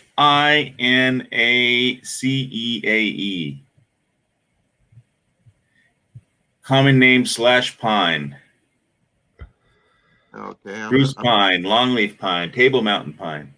It's a pine, huh? Yeah. I'm sorry. This No, I doesn't. thought Danny said- I thought it was Loblolly cypress. pine. That doesn't look like Eastern- pine. Eastern hemlock. Definitely not hemlock. Where he was here earlier. Why didn't he come back? Bald cypress. Oh, actually, I just thought of the easiest way to actually find out. Cabbage palmetto. Palmetto. That's it. It's palmetto. Sorry, I would have got this a lot sooner for you guys, but I was trying to multitask doing Airbnb. Okay. Somebody wanted to know It's what kind of palmetto. spices I have or something. At least I remembered it was a P. I just couldn't remember the rest of it. Well, I thought palmetto was a South Carolina thing, but It's in Georgia too, apparently. All right, delete that from my search history. Oh my god. The random crap I have on here. glad I'm here to solve these tough problems. Hey, the fact that you found a tree from Georgia when you're in Hawaii, that's pretty good. Well, but I spent part of the day trying to figure out one of the plants that was growing on my property that I didn't know what it was. Oh, Trying to figure out if I can eat the berries or not. my wife actually has an app that you might be interested in. She was using it today. It's called Picture Book. It's called Picture This. You take a picture of it, and then it identifies the plant for you. Oh, okay, that'd be cool. Picture this. Yeah. And love, it's at 10:30. It's almost bedtime. Are you going to be moving tomorrow? I'm moving every day. I was moving yesterday. I'm moving today. I'll be moving tomorrow until we get everything moved over, and we finally move in once the paint dries on the place because they're repainting everything. Well, I'm having a locksmith come and they took off some really bad quickset locks that just it was like the keypad kind that all kinds of problems with them, and so I'm getting Schlage Schlock deadbolts put on, and I need the locksmith to come over and put on the reinforcement latch, and just I'm not very good with some kind of mechanical things. It's like just I had problems trying to line up the deadbolt and get it all in. So they're going to do it for me, and I need them rekeyed anyway. Right, So- that makes sense. And but basically, I'm not going anywhere until they show up tomorrow, and because I'm not leaving the house without any locks on it. So Right. I'll just sleep in with my nug in my bathrobe. There you go. This is this is realtor pictures of my house. Oh, that's your rental? Oh, that's nice. Yeah. Is that the garage at the back of the Yeah. Oh, so you have a little garage there? That's really cool. Oh, that's not a little garage. I think that thing's huge. There's the living room with a fireplace, and it still looks like that. There's the kitchen. Look how Wood dated. burning fireplace? Is that a wood burning fireplace? Yes, it is. Okay. The kitchen. Look how tiny that stove is. Gas? Yeah, Propane? I know. Gas. Okay, so you have a gas line. This is the sunroom I was telling you about, Cliff. So Yeah. it's still got the French doors and the blinds and stuff, but it does not have that little. Old school bell phone. Oh man, I would so love that bell phone. Bathroom, tiny bathroom. There's the basement. You remember that bar I was telling you about? Yeah. That's everything right there. That's the workbench, and as you can see, there's on this side over here. You can see the elephant on the wall. The elefantante. There's an elephant on the wall. Well, I better hit the full screen so I can see the. Yeah, let me make it bigger. You can Oh, I see see. it. There's an elephant painted on the wall. Okay, there's not an elephant. There's a picture of an elephant painted on the wall. Yeah. It's like, why And- did they put an elephant into a basement? Very good. They You're saying, packed- Colin, is that desk still in there? yes, Yeah, that looks like a steel desk. it's a military desk. Yeah, And- that's like steel. Ooh, No, That there's- was going nowhere. This piece over here on the left side are not drawers. That is a lock safe area. Cabinet. There's a little blemish about right here. That's where the padlock goes. These three drawers are all one big drawer. Yeah, that thing is not going anywhere. I had a desk like that when I was younger, when I lived in Denver, and no joke, that desk probably weighed about 250, 300 pounds. That thing was ridiculously heavy. Yeah, there's our well, back. it's steel. They don't make Oh yeah, this. it was all steel. It had like a plastic laminate, like weird top. Even the top was kind of steel, but it had like a cover over it. But that desk, like each drawer, probably weighed like 5 pounds. Yeah, that's it. That's the condensed version of the house. Yeah, but that's the backyard. There's now a chain link fence around this one, and that clothesline is no longer there. So if you have a dog, you'd have a chain link fence to keep it in, more or less. Yes and no, because the former tenants that were in here had 7 dogs or whatever. And Hey, they- what's up, Steve? It was bad. Okay, and the neighbors probably. No, the thing is, the neighbors have nice dogs. I mean, they have. Well, did let me just ask you the obvious question? Did it was one of those properties where the owner had all the dogs in the house and didn't want a housebreaking because they thought it was housebreaking a dog was mean or something? Let's just go with yes. Oh, so the dogs were shitting and pissing inside the house. Okay. The basement, especially. And I don't They know what- probably had chihuahuas. I don't know how people can just not understand that training a dog to know what it knows, to teach it what it needs to know so they can live with people is being nice to the dog, even if you have to give it a whack once. You know, it's Well, not being these- mean. were not small dogs. None of them were. And when we did the initial walkthrough last week, we could not even get into the basement because they had a dog that was considered mean. Yeah. So But it doesn't smell that the floors have all been cleaned and sanitized. yes, Okay. Yeah, he was bleaching them out yesterday. Yeah, well, that's one of those hot problem kinds of things that makes the property, takes it from having any value to having no value, Well, pretty quick. Well, I did find a whole cabinet. I mean, see, I'm not sure, you can't see it in the pictures, but in the room that off over where So the Did the realtor have to shoot the dog and drag the corpse out? nope. They actually the owner. There's no realtor. Oh, okay. Did the owner have to shoot the dog and drag the corpse out? No. They actually he had to get it took him a while to get him out, but they got him out about a couple of days ago before we started moving our stuff over. But the place is not really tall. I'm about 5'8". This is about 6 feet, 6'6" or something like that. And the thing is the whole room is freaking huge. A lot of space. So we're gonna kind of figure out what we're gonna do with it. I mean, I'm gonna use the workbench, and Jenny's gonna use the workbench for different projects. But and then we got the bar, and then we have a huge steamer trunk that's enough for 2 bodies. At least, or more if you cut them up. Yeah, we'll not repeat the comment I made the first time he told me that. Yeah. I won't say what I'm thinking. Well, the thing is, You're thinking the exact same thing I said.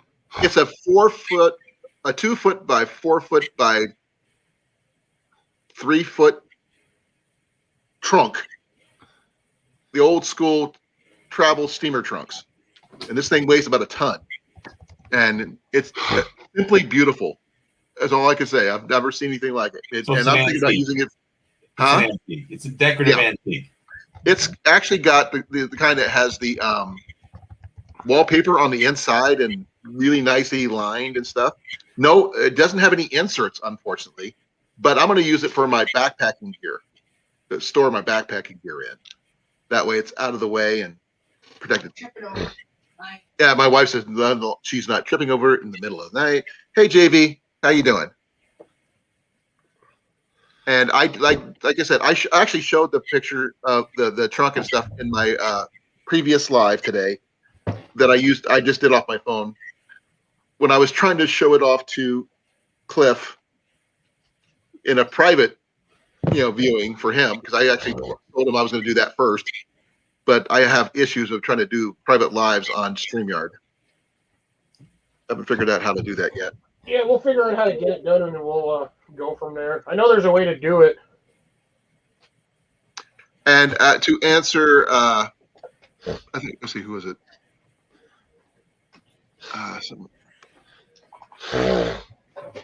For Bomber Steve, I just let you know we do plan on doing D&D sessions probably in the basement sometime. No, D&D? Dungeons and Dragons. Oh, that's from when I was the old kind with the book and the dice. Yep. Of course. On the way. Okay, let me see if I can find it. Where's it at? Well, I got a bucket of dice over here. Here it is. Oh yeah, I got some.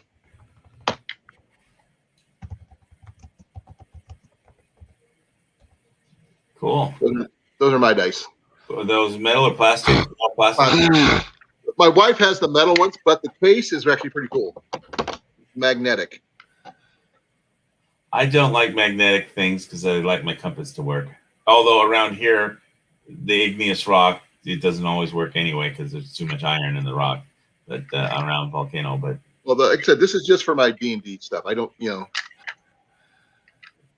I used to have all the books all the way back to the original ones that were done in the Gary Gygax. Gary Gygax. Yeah. Gygax. I have some. I still have my. I think I still have my first volume of D&D somewhere. Well, I had an old girlfriend steal my entire collection. She stole your Dungeons and Dragons. What kind of nerd steals their boyfriend's ex? Okay, when you have a first edition Fiend Folio that goes on the market for at least $5,000, yeah. So she was an eBay nerd or something, so she could sell it. Well, this is back in the day. I mean, this is probably about 30 years ago. So it's been a while. Yeah, I've got Way some before- first editions. I've been playing for a long time.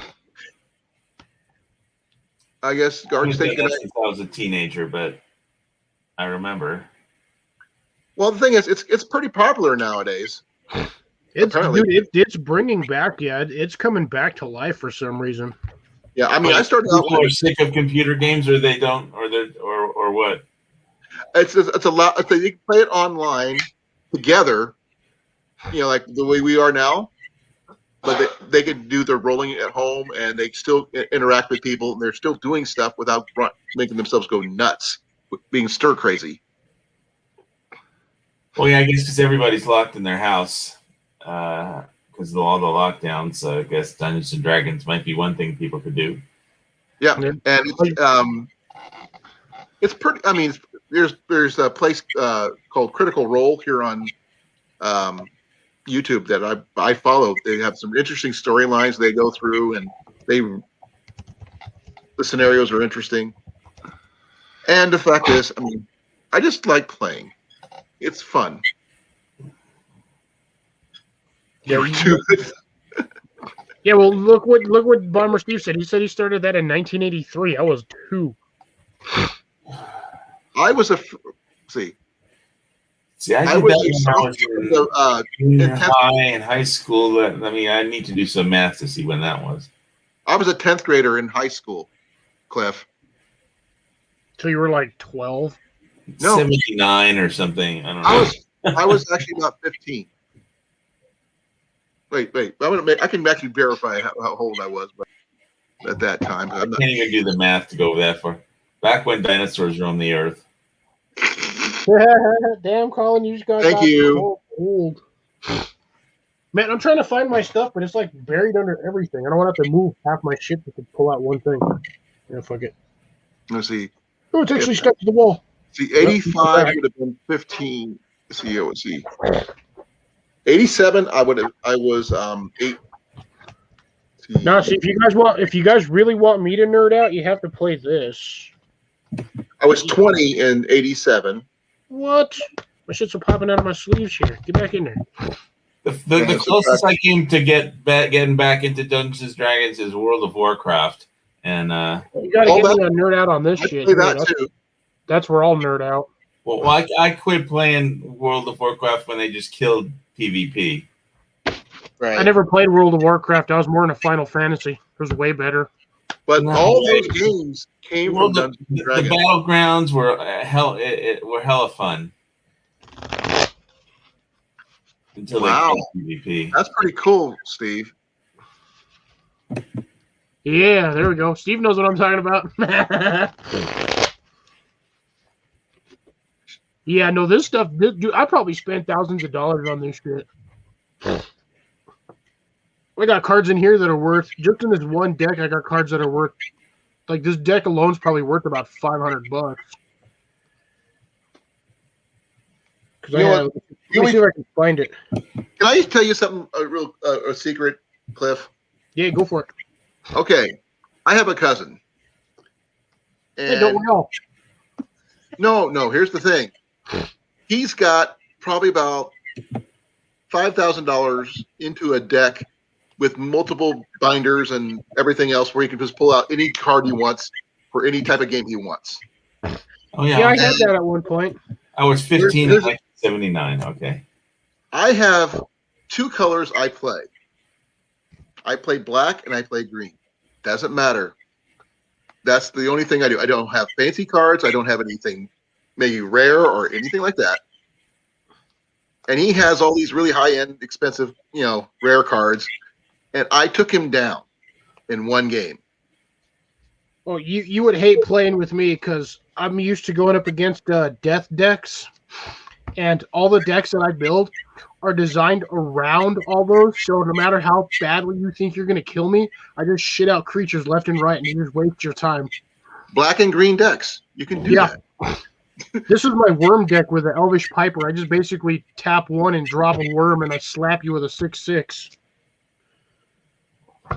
Nah. Well, it seemed a lot harder in World of Warcraft, especially if you did arenas. I mean, what kind of character did you play in World of Warcraft though? I play Hunter. As I was going through, I had multiple characters, like a lot of people did, and I had a rogue named 007. And I had I started out as a druid because I'm all into that nature shit. So bushcrafting kind of a druid. Druid is a ridiculously hard class to play because you have a lot of weapon limitations. Well, Boomkin was pretty good, but really, I got really good when I went when the later versions came out, and the healers became very powerful. Healing druid became incredibly powerful with the tree of life and everything. It's like I would just stand in the middle, like we do a battleground, and I could just charge out into the middle, and then everybody would follow me out, and then I would just cast a few dots and hots, and then just do that mass area heal. And so no matter how much damage the opposition was doing, they couldn't get through my healing. That sounds like what I would do with my Hunter. But I had a hunter. The thing that was cool I did with my hunter was I had those explosive traps. So whenever the horde charged, like there's this one time the horde kept trying to charge across the bridge in Alterac Valley, the bridge that goes to the Allied base, and it was like one of those scrums where there'd be like 20 horde charging across the bridge at once, and then there'd be like a 10 or Allied Alliance players trying to stop him, and I just throw out an explosive trap onto the bridge and blow them all off of the bridge. Yeah, I never was into the trap guy. I never did the traps. I did this arrow volleys is one of my favorite things to do. Oh, you could arrow storm But pretty the much. thing about the traps is it's so cool. It's like when you're defending the towers in Alterac Valley, I'd have a horde sneak up on me behind me, and I'd just drop a trap right behind him, and I'd like blow him out the window of the tower, and he falls to his death. I mean, basically that's the most fun way to kill someone in the battlegrounds is just if they're standing next to a cliff, you just do a pushback spell, and they push them off the cliff, and then they fall to their death, and they can't do anything except fall, and gravity kills them. Yeah. So I was into the explosive arrows. The Boomkin had a pushback. Of course, the rogue was a whole different thing. He just tore up everything. My wife has like 12 different characters, but they're all low level. I have one who's maxed out, and he's a hunter. Sorry, Grace. We're straight nerding out over here. Yeah, we're going in full nerd mode. Remember when you asked me about what the topic was? This is why I can't designate a topic. We will talk about anything. And Let's see. But I've got more magic cards right here. Like my full, like I used to destroy in mine are tournaments packed away at the people moment, off. guys. So I can't really look at mine right now. But Yeah, basically, I also had all my characters had all the different. I had it all spread out, all the professions spread out, and the main thing I did was make so much gold in the damn exchange. At the auction house. The auction house. The real combat was in the auction house. I mean, people undercutting each other every microsecond, and it was combat in the auction house for selling gems and potions and scrolls and whatever. And I did mining. I did a lot of mining and herbalism because you can make bank on just certain, Yeah, but in the end, I had so much damn gold. I had millions in gold, and it didn't do any good as far as gameplay. I mean, it was fun to make millions of gold, but it didn't really affect your gameplay. that much. Yeah. What I really enjoyed when I first started playing World of Warcraft was I had my my Boomkin druid, and he was an alchemist, so I could just stack up the potions. But when Right. before they cut that out of it, where you could just I would, when I walked into the battleground, I would have like 20 potion buffs before they nerfed it, and it was literally like the horde could never get through my potions when they were trying to, because everybody Right. always aims at the big fat boomkin because they're just large. Well, the thing I'd like to do that most people did, I mean, going against the horde is one thing. My thing is exploring. And I think I was at 6th level, I circumnavigated Azeroth by swimming the entire continent of the continents, Jesus. just because I wanted to. That's I crazy. died. Anyways, Nothing I came gotta up drop and down, killed Colin. you. I'll be back in a bit. Okay. Nothing came up and killed you. Oh no! Don't get me wrong. I died a lot, but then I would respawn at the next spawn point and keep on wherever the graveyard is, the closest graveyard, and I would just keep on going. But the thing is, you get XP every time you go into another area. So just Yeah. keep on going and going. And I filled out my maps to the point where I could was it fly in almost every location. Well, here's the thing. I got so good at killing horde. I ran a guild, and we killed I was like a damn. Assassin? No, what's the word I'm looking for? I committed mass genocide against the horde. My guild had like millions and millions of kills. That they had the achievement. What was your guild name? Maybe I know it. Mike is Star Fury. Star Fury. I think I've heard of it. I'm on Thul. I was more of a loner. It was an Myself? Aussie. Well, it wasn't. I tried being a part of guilds before, but they always end up with one guy who's a major dick who wipes out the entire guild bank just because he wants to, then closes down his character and walks off with everything. And that. Well, I just stopped playing and let somebody else take over the whole guild because I when they killed PvP and it wasn't fun for me anymore, and it became when you do an online game and you're leading a guild, it's like a job. It's not fun. So and when they killed the PvP to the point where the horde could fight with the alliance characters, I was like, okay, this is just too fucked up, And then they did the whole thing with the movie was like, okay, the horde and the alliance are supposed to get along, so that's our rationale for having. That movie sucked. Well, it had some good points, but at least there was a movie. But Right. it was just I liked the traditional horde versus alliance. Yeah, I remember that. But now they changed where you used to have like 120th level max. Now 60 is max. 60? Oh, I remember when it was 110 max, but yes, 60. I remember trying to just get enough gold to get a mount.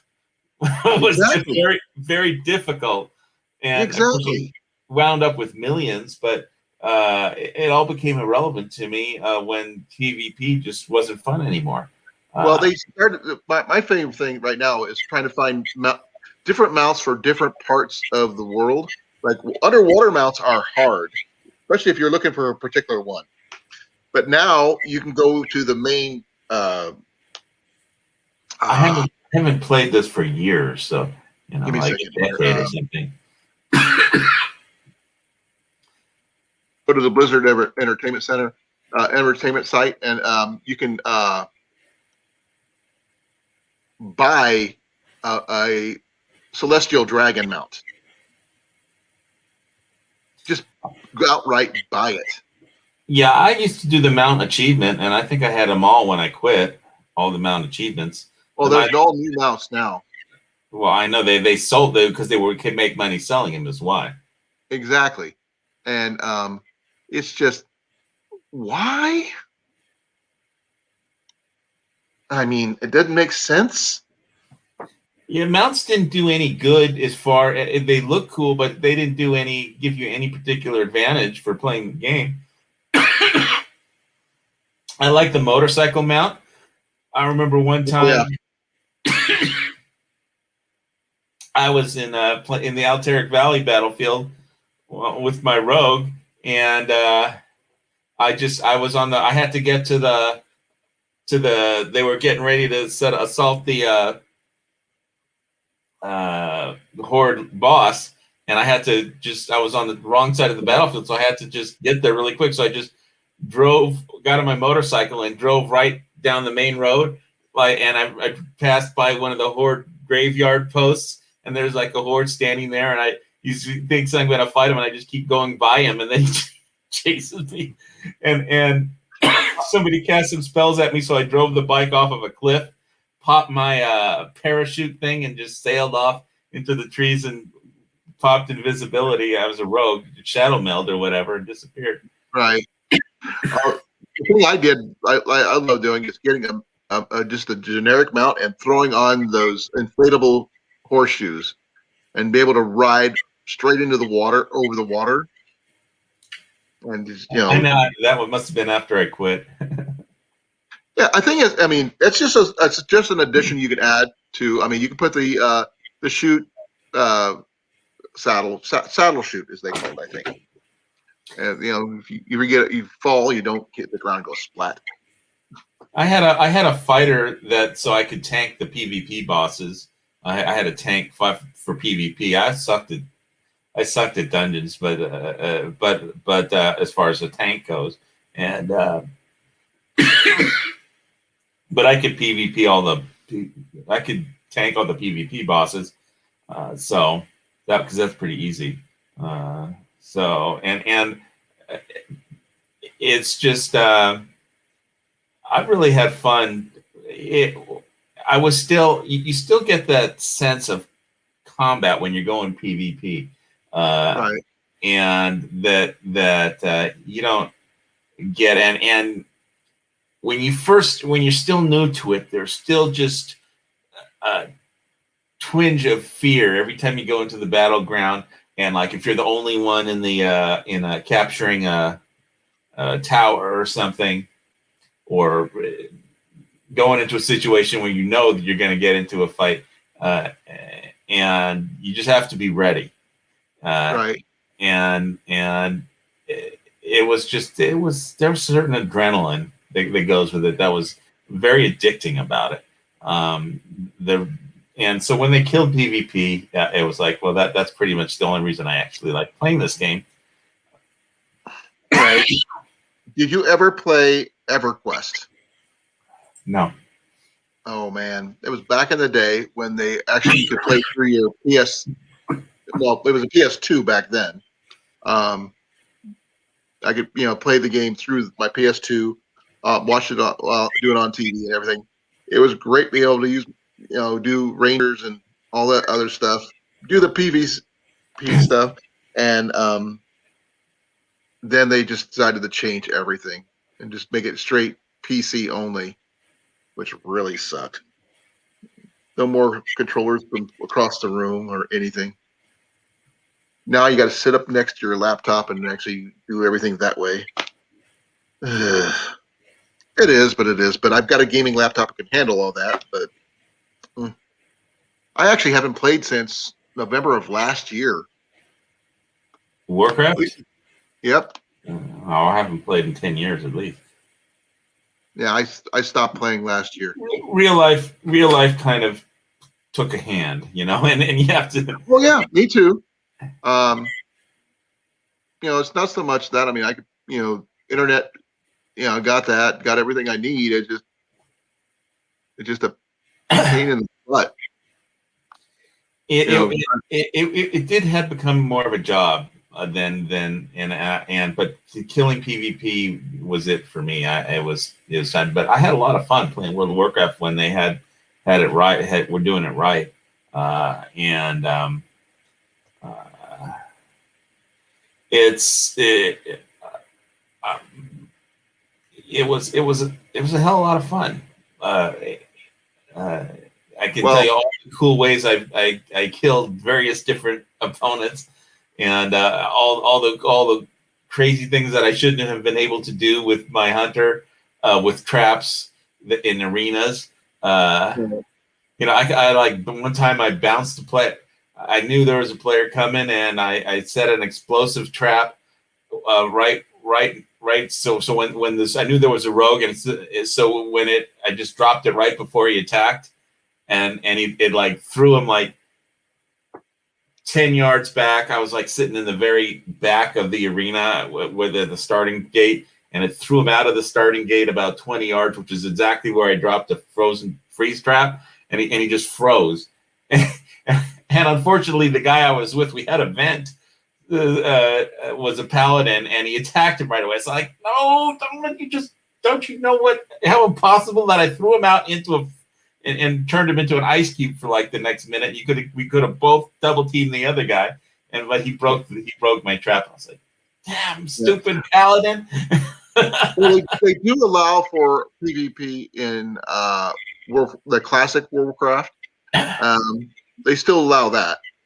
Then you got the PvE transfers from a PvP to a PvE, whatever that is.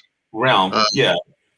You can do that, but environment. Well, I was in a PvE realm, but people would go around flagged, and obviously, if you go into a horde city, if you go into Orgrimmar, you're going to automatically get flagged, and not to mention attacked by the guards. Yeah, I actually I just do more, like I said, I did more exploring, going to places where I'm not supposed to go. Well, you're not supposed to go into the enemies. If you're a Nine Lions, you're not supposed to go into the Horde City. And no, actually, I've been booted so many times from there, going into places like that. Because nowadays if they don't want you there, you can't even push your way in. Not even fly over, which is really sucky.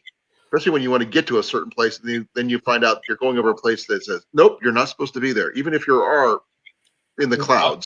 I used to have one of those booterangs, so if there was a horde flying over, I could throw the booterang at him and it'd knock him off of his mount, and then I could dispatch him, or the guards would. I would usually sit in the tree next to the inn at Goldshire and wait for a horde to fly over to see what was going on, and then if I could knock him off his mount, because he wouldn't expect anybody to throw a booterang at him from a tree, but I could go shadow meld because I had an elf. All my characters are elves. Still have that one or not? Yeah. What's that? I'm not sure if they even have that one still. The tree or the city? Or the booterang. Oh, the booterang. Well, I know it doesn't work on character levels above X, Y, or Z. But I had some friends in Australia, and the problem I had was 45. Goes 5 to 45 yards. If you knock somebody off a flying mount, it can be a long fall. Oh yeah, well, 45 feet yards up. That's quite a ways. Well, but just because you could throw it 45 yards, if you're on top of a tower or in a city, it could be like 300 yards straight down. Yeah. And it says weapons damage percentage is value 300. So it's different. Yeah, I've heard of it. I've never had it done. But it says it's an NPC ability now. And non-player character ability? It was an item. It was an item that you could get off of a random spawn in on that island, the southern part of what's the frozen realm? Give me a second here. The frozen panda one. What's the panda realms? The southern, Pandaria. yeah, Pandaria. The southern. No, it's the northern one. It's the northern north. Okay, there's two different one. One there's a Boomerang that actually has unlimited range. Unlimited range. Oh wow. Okay, range 50,000 yards. Okay, that was after my time. What was the one before that? That's the 5 to 45. Yeah, that sounds like the one I had. But 50,000, I mean, unlimited range, you can pretty much take down, dragons. Well, the whole thing is it knocks a character off of its mount. It's not going to do that much damage. Didn't do that much damage, but the falling would do the damage when they fell. Not the actual thing, but it would knock them off the mount. So that's what was fun about it, and because they would think they were safe, and they weren't. I always liked trying to find the best bow. I mean, I was an archer, straight up. I know, stereotypical of me, but I mean, I'd love finding the best and baddest bows I could use. And thing is, it was so hard because someone would take a bow that should only be 300 gold, and they'd ask for about $1 million for it. Like, ugh.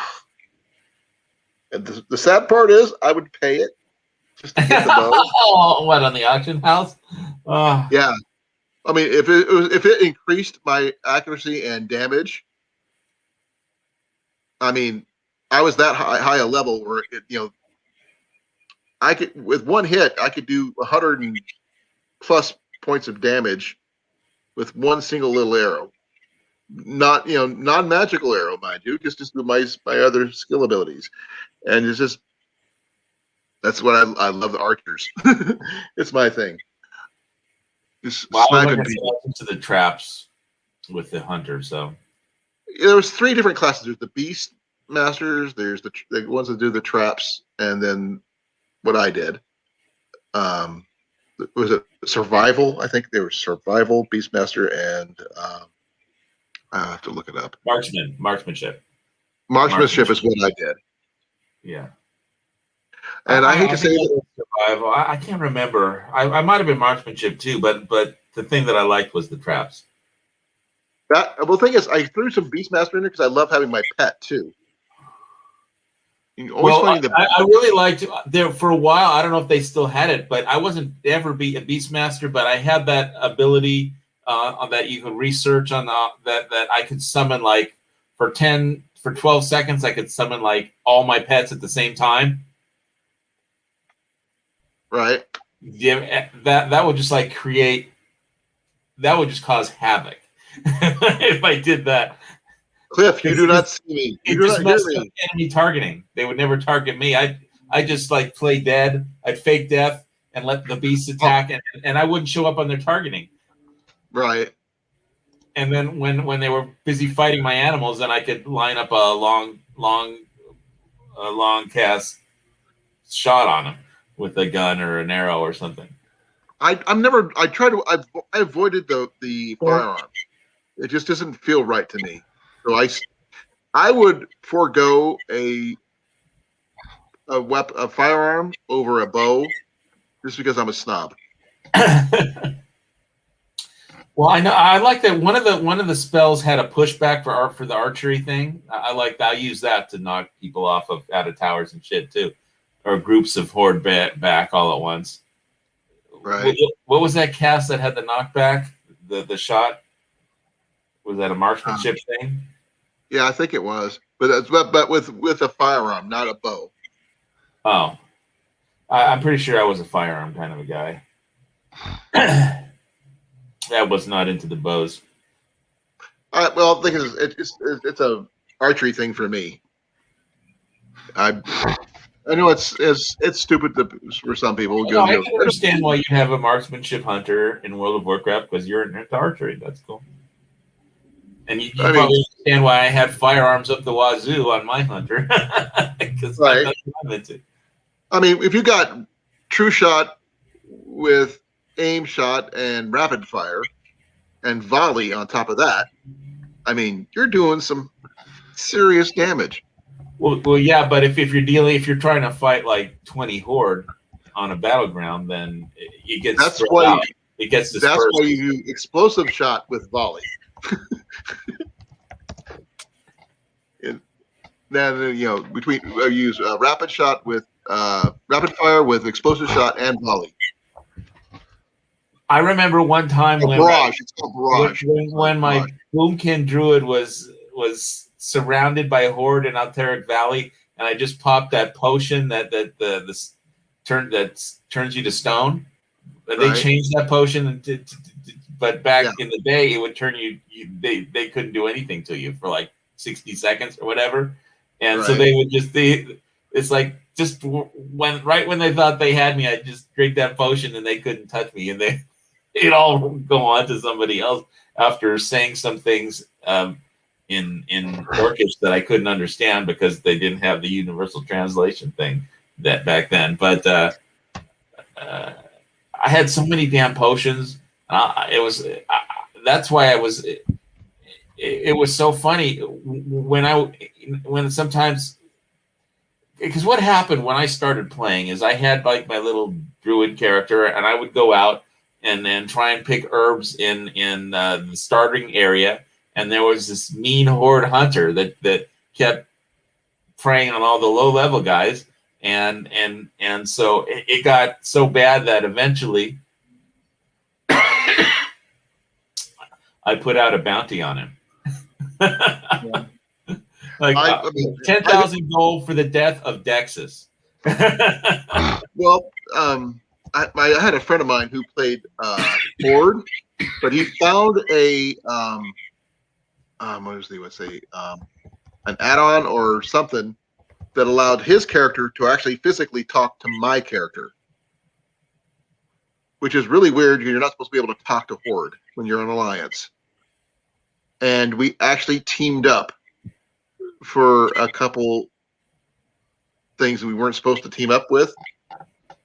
And it was interesting taking out jerks who weren't, who were camping and killing low levels just because they wanted to, not because they it was needed so to. funny because basically I would put out back. You used to be able to on the global on World Defense. You used to be able to type on that channel, right?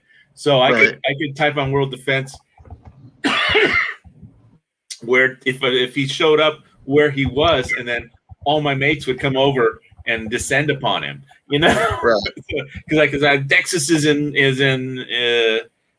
Astronar, and what I used to do in Astronar, I would go into cat form, climb up on top of the building, and hop onto the flagpole. And, Right. and Core would always go into Astronar to look for Alliance. So they'd go right into town, right up to the flagpole, and look around, not realizing that I was like 20 feet over them. So Right. I'd hit him with a long cast spell, dot him up with Moonfire, and then I'd summon all my trees, and then I'd root him to the ground. And so they try and fight my trees instead of me, because then I would just shadow meld and disappear, so they couldn't target me. And they looked around, they didn't know where I was because they didn't look up. They looked left, they looked right, they spun around. Always remember to look. These trees are beating them up. Well, I hate to say this, guys. I have to be at work at 5 in the morning. 4 in the morning. No, up at 5. At work at 7 in the morning, but I got to get up at 5. So I'm gonna have to cut this off because I wasn't planning on being on this long. Oh, we didn't even get into warlocks or magicians yet, but okay. That's not my thing. But but I'm tired. I've been working my butt off the last couple of days trying to get moved. So hopefully my Thursday live will be in my new place in the basement. Hopefully, just got to find me a decent chair to sit in. And we'll go from there. Well, Thank you all for coming. Cliff, I'll talk to you later or more. I'll give you a call. When Yeah. What are your hours this week? I get off of work tomorrow at 3-ish. Okay, 3 is my 4. Okay, so okay, that'll work. Like I said, you call me anytime after about 5 o'clock your time. I'm usually good to go. Okay. So at least we can talk more about some of the gardening stuff that you and I were discussing. Yeah. Okay. Oh, I gotta say one thing before you go off. Sure. There was on gardening. The Canadian Prepper today in his video said gardening was boring, and I gotta tell you, when my seeds sprout, I get excited. When I plant something, it's exciting when they pop up. I mean, I don't know how he could say gardening is boring, but I don't know. Maybe just because I'm new to it. I don't know. Maybe he doesn't have to. It's CP. I'm not going to badmouth the guy because he does a lot of good stuff up there and does a lot of prepping stuff. But I don't know. It could just be not. Well, the really funny thing is he was doing a lot of potato stuff, but he was enjoying it. But yeah, we'll get into this another night. You've got to let the poor host get some sleep before he's dead tomorrow. Yeah, my eyes are burning right now. Yeah. Okay, get some sleep. I know how moving is. You probably need it. I still got over half a house to go, and not too much time to do it. My wife is still out because of her elbow. And anybody want to come to Iowa? I'll give you a bottle of whiskey. No, thanks. If I could get time off, I would. But I have Hey, no it's a one to blast. do it. Yeah, I'll give you this one. well, that's That'll work. pretty good whiskey. Is that the black barrel? I don't know. Oh, I'm sorry. black label. No, that's a blue label. That's a special edition. That's blue label. Okay, I don't This is even the know. 2019 second season edition. Got the Chicago Cubs on it. Limited edition, Cubbies edition. Gotcha. Yeah. I'm not sure if it's worth anything, but it might be. Yeah, probably about the standard $35 bottle price. Probably. And what's really funny, this is what they call it. So we keep saying it. Oop, we get it. Sample. Sample. It's never been opened, so it's a sample. Yeah, a full bottle sample. This is also considered a sample. Damn. Maybe Yeah, I had to go to and your work and start requesting samples. Nope. I get those at holidays. Ah, So, good night, Go to guys. sleep, dude. Thank Yeah. you for coming. Cliff, I'll catch you tomorrow, most likely. yes, sir. Y'all be cool. Good night, Evan. Good night, anybody. Grace. Not everyone who's left in the chat. There's 4 of us here, so I'm assuming it's got to Well, be. three of us are on panel right now. Well, this thing you got Evan. So we have And- one victim who is watching us, and 3 of us. Yeah, probably. Yeah, Evan just left. And what's really interesting though is that Evan's 16, Yep. and he's Anyway. he's pretty loyal to us though. He's our I'm gonna youngest. drop down so I don't keep this dude right there up any longer. So I will catch you on the flip side, gentlemen. Be well, Good night. sir. Laters. Good night. Good night. And good night.